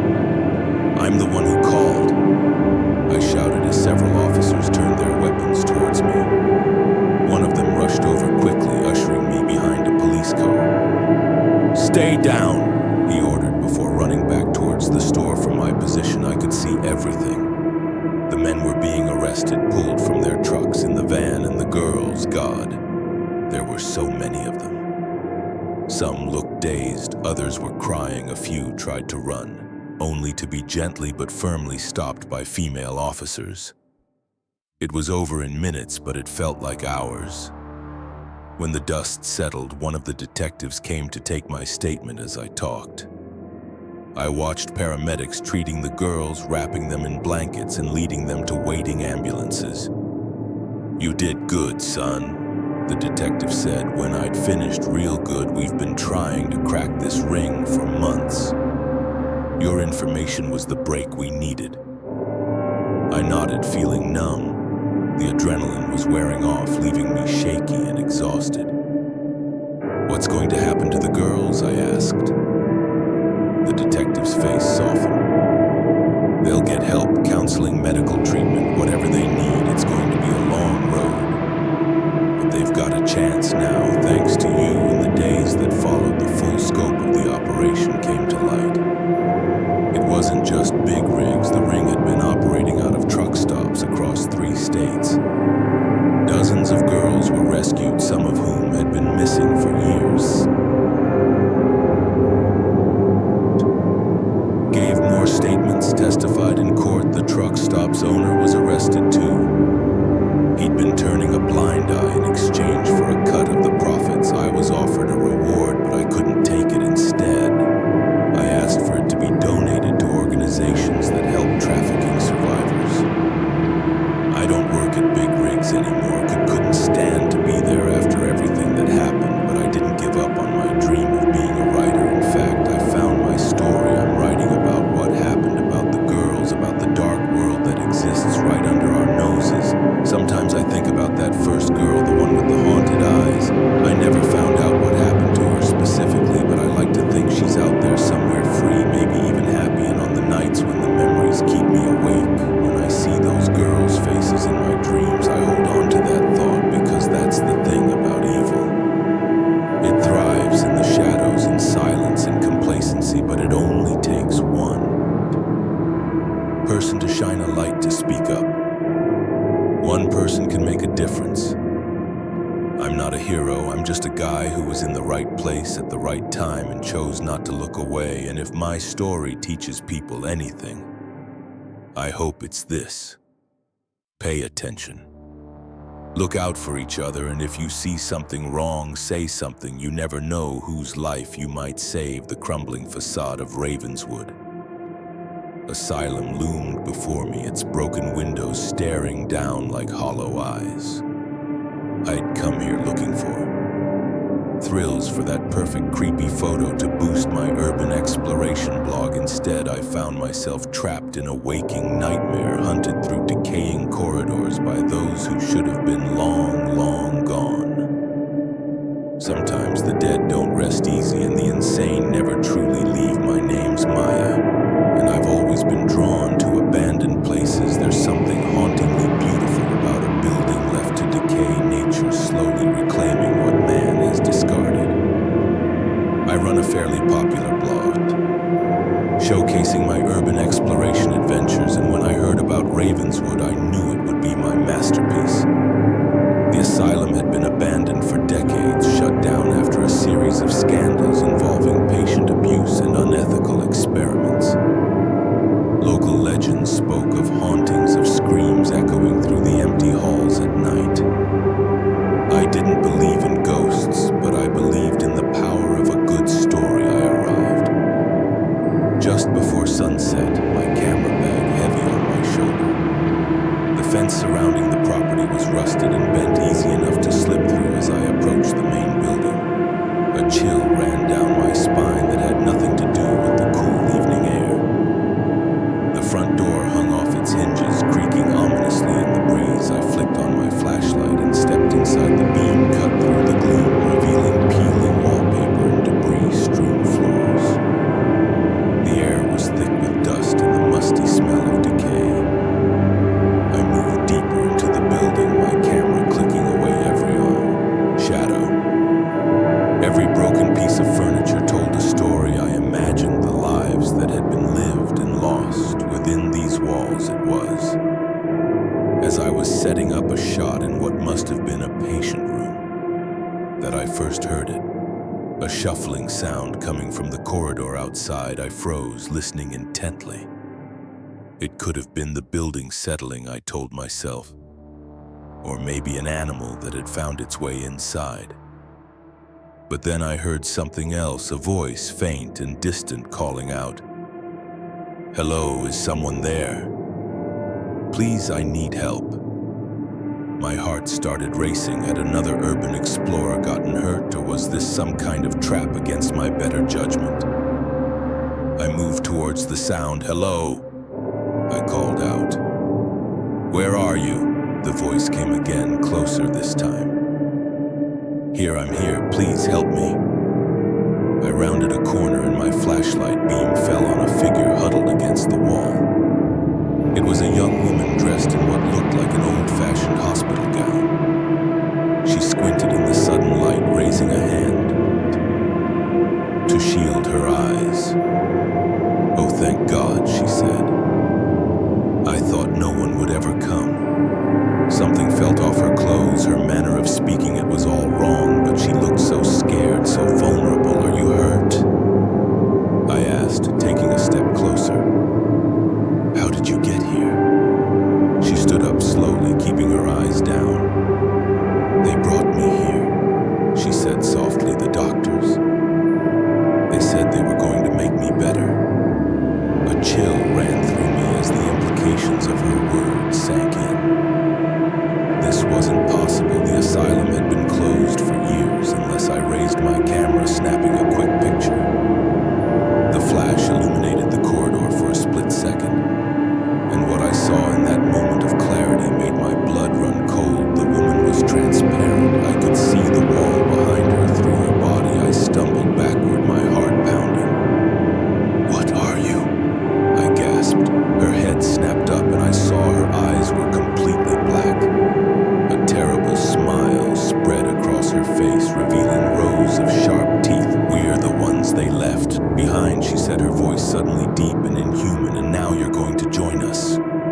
I ran. I didn't think, didn't plan, just turned and fled back the way I'd come behind me. I could hear her laughing, the sound echoing off the walls as I raced through the corridors. More voices joined hers. Whispers and screams seemed to come from everywhere at once. Shadows moved at the edge of my vision, figures darting just out of sight. I burst into what must have been the main hall, a vast space with a grand staircase leading to upper floors, and there, blocking my path to the exit, stood a group of people. Some wore patient gowns, others the uniforms of orderlies and nurses. All of them had the same black eyes, the same terrible smiles. "Welcome home," one of them said, a tall man in a doctor's coat.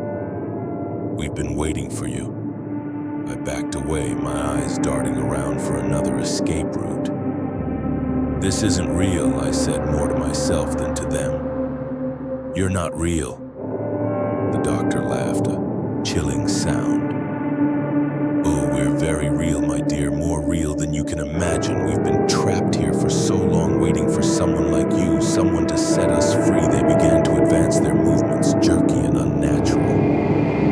I turned and ran for the stairs, taking them two at a time. I could hear them behind me, their footsteps thundering on the old wood. The upper floors were a maze of corridors and rooms. I ran blindly, no longer sure which way was out. Every turn brought me face to face with more of them. Patients with vacant eyes, nurses with bloody uniforms, doctors wielding rusted scalpel. I found myself in what must have been a treatment room. Old electroshock machines stood. Silent witness to past horrors, the only way out was a small window, barely big enough for a person to fit through. As I struggled to open the rusted latch, the door burst open behind me. The spirits poured in their cold hands, reaching for me with a final desperate shove. The window gave way. I didn't hesitate. I dove through the opening, feeling the old glass scrape against my skin for a heart-stopping moment. I was falling. Then I hit the overgrown shrubbery below the impact, knocking the wind out of me. Ignoring the pain, I scrambled to my feet and ran. I didn't stop until I reached the fence, practically diving through the gap I'd used to enter only when I was back in my car. Doors locked and engine running. Did I allow myself to breathe? My hands were shaking so badly I could barely grip the steering wheel as I sped away. I glanced in the rearview mirror.